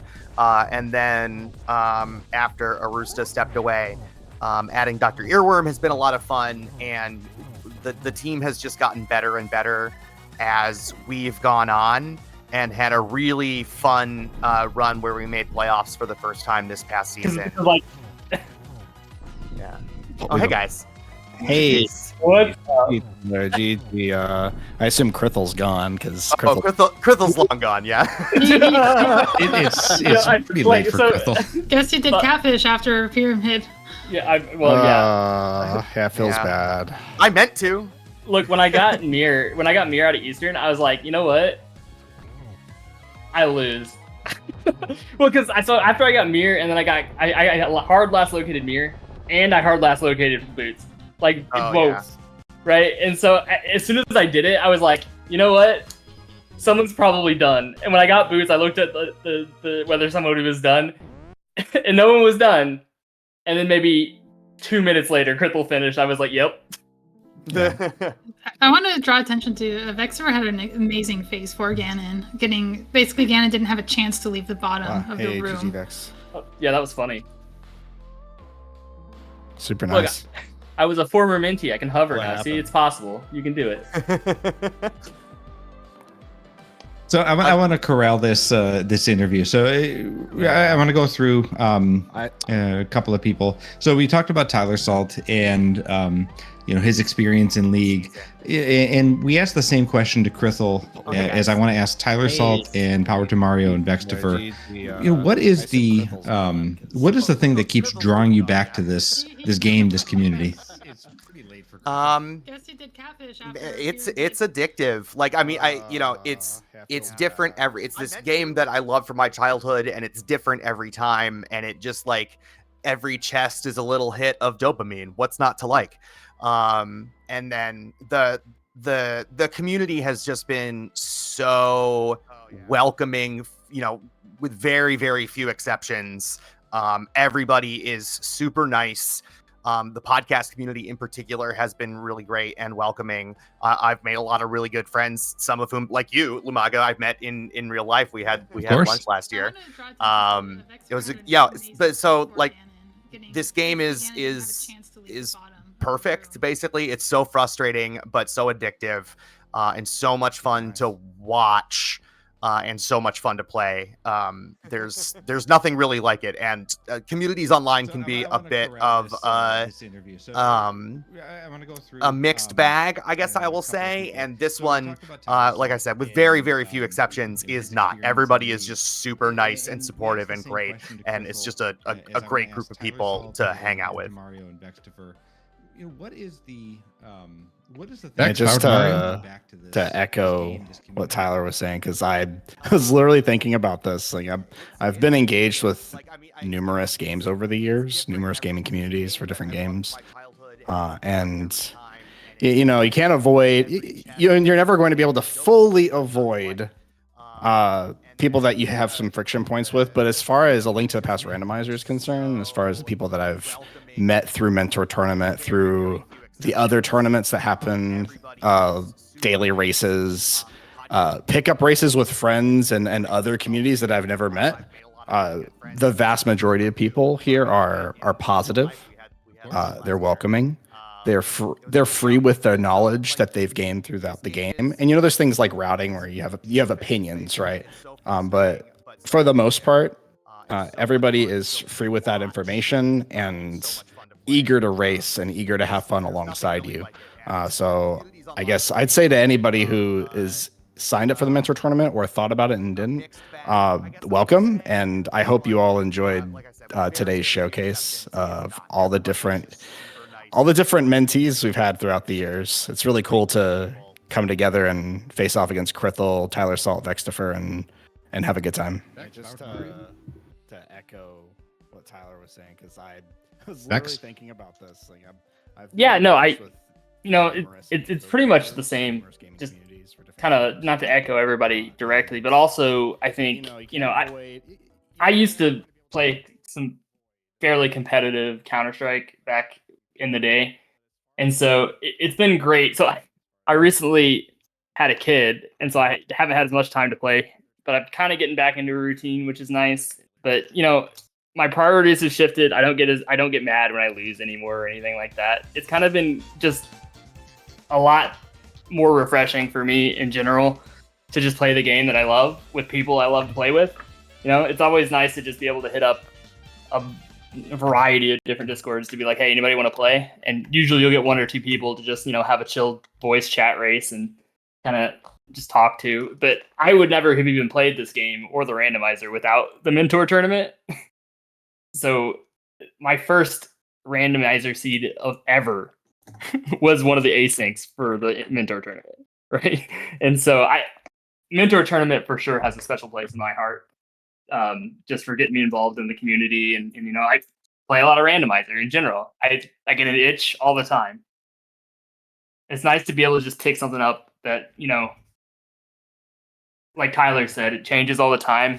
You pick it up, you can play for 2 hours, you can play for an hour and a half, you can go until you're done and then just give up. I don't know, there's no commitment really other than the amount of time you have to put into a competitive race. But no, for the most part, the community has just been wonderful, and I love teaching people. So I was really glad to learn as much as I did from all the people that have taught me, and I love sharing that with people. There's just something fun about discussing routing in general. Like, what's more efficient? Can you do this room faster than that room? And that's the kind of discussions that, around this game, there's like a million of them just due to it being a randomizer. By the way, I won't let you forget, you still owe me a race. Oh, I know. Look, we got to do it. What is it after Mentor tournament? Aren't we? We're gonna work a little hard, bring back the grudge matches, right? We got to do that. Anyway, I want to ask one other question, and I know Tyler Salt had to jet, but anything that you can draw on your own experiences from the Mentor tournament to tell this upcoming class of 2023 they should look forward to? Well, I will say for the mentees that are going to be playing, no matter what, the goal is to learn, and the goal is to get from where you're at currently to a better position as far as, hey, I'm executing bosses better. I know the dungeon routing. I know maybe even key logic. I know how to start the game. I know how to keep my mind focused on the moment and not let mistakes take over and insert poison into your mental game. So I'd say that's really the point of this. And there are people that, this is what I'm going to tell anybody that decides they want to contact me and get some mentorship. Expect to lose at least once in this tournament. You may lose more than that because we have a lot of people that are racing, and eventually you're going to have a loss, and how you handle that going forward is really important. And if you're not having fun, then think about it. I would say that I had a blast in last year's Mentor tournament, even when I was losing, because I knew I was playing with people that were also invested in the game and eager to learn, and we were all there with a common purpose. So even in those moments, I'd say don't give up and have a good time. It's a fun game. I think one of the most important things, and I think you should, when you're looking for a mentor, I would be very clear with what you're trying to get out of the Mentor tournament. Yeah. Because you'll get a lot more from your mentors if you tell them what you want, right? So some people just want to learn how to route the randomizer. What kind of little tricks can I do? How does some of the logic work? And that can be fairly simple. You could, and then you've got other people that maybe I want to be very competitive. Like, I want to get into the league and make it to the Invitational League, and that's my ultimate goal. Or, I want to be competitive in no matter what I do on the ladder or wherever. And there are probably mentors that may be better suited for that, with some more, intense drilling of you or some more time to dedicate. But really, with the Mentor tournament, you definitely get out of it what you put into it. For sure. I think that's probably one of the most important things for me. For reference, my first seed was like 5.5 hours or something crazy, right? And I now we're in the Invitational League with like a special invite, right? And so you can get very good, and there are plenty of people willing to help you get there. But that's not for everybody. Some people just want to learn the game, and they don't want to be as competitive as they can be. But if you're upfront with your mentors, they'll be able to kind of cater their style to you. And so there's no, misunderstandings on what you're interested in. Because I can tell somebody the exact right way to do a single room 20 times until they get it right. Or I could just ignore that and we could go learn routing, It just depends on what people want. But just be clear and communicate with your mentors, because you'll get a lot more out of it that way. Mello, do you have anything in particular for these two? No, I think you said it all. Thank you for showing us what it means to be a racer and the Link to the Past randomizer, and I wish you the best going forward. Yeah, thanks a lot, Malmo Lumaga, for commentating, Narwhal for the restream, and I believe Aku for tracking. Thank you very much. Yeah, we have Aku Heish and So Last Summer, who were our trackers today. Usually in a 4-player race, we have 2 trackers, and then Niobium Narwhal was our restreamer, so thank you for helping us put this on. I think for closing this out, just final call for anyone who's interested in learning this game. The Mentor Tournament is an excellent way to dive in, and you'll get to meet a lot of great people. You will have a lot of fun. Even if you are losing, you will improve your own game, and it will carry over into the next few games. It's very low stakes. There are no one and out races. Everyone makes the bracket stage against people who are close to their skill level. And even if you just want to volunteer and you're like, I've never done commentary, or I know that we need restreamers, let's get in touch. Go ahead and sign up. And this is a great learning environment for that.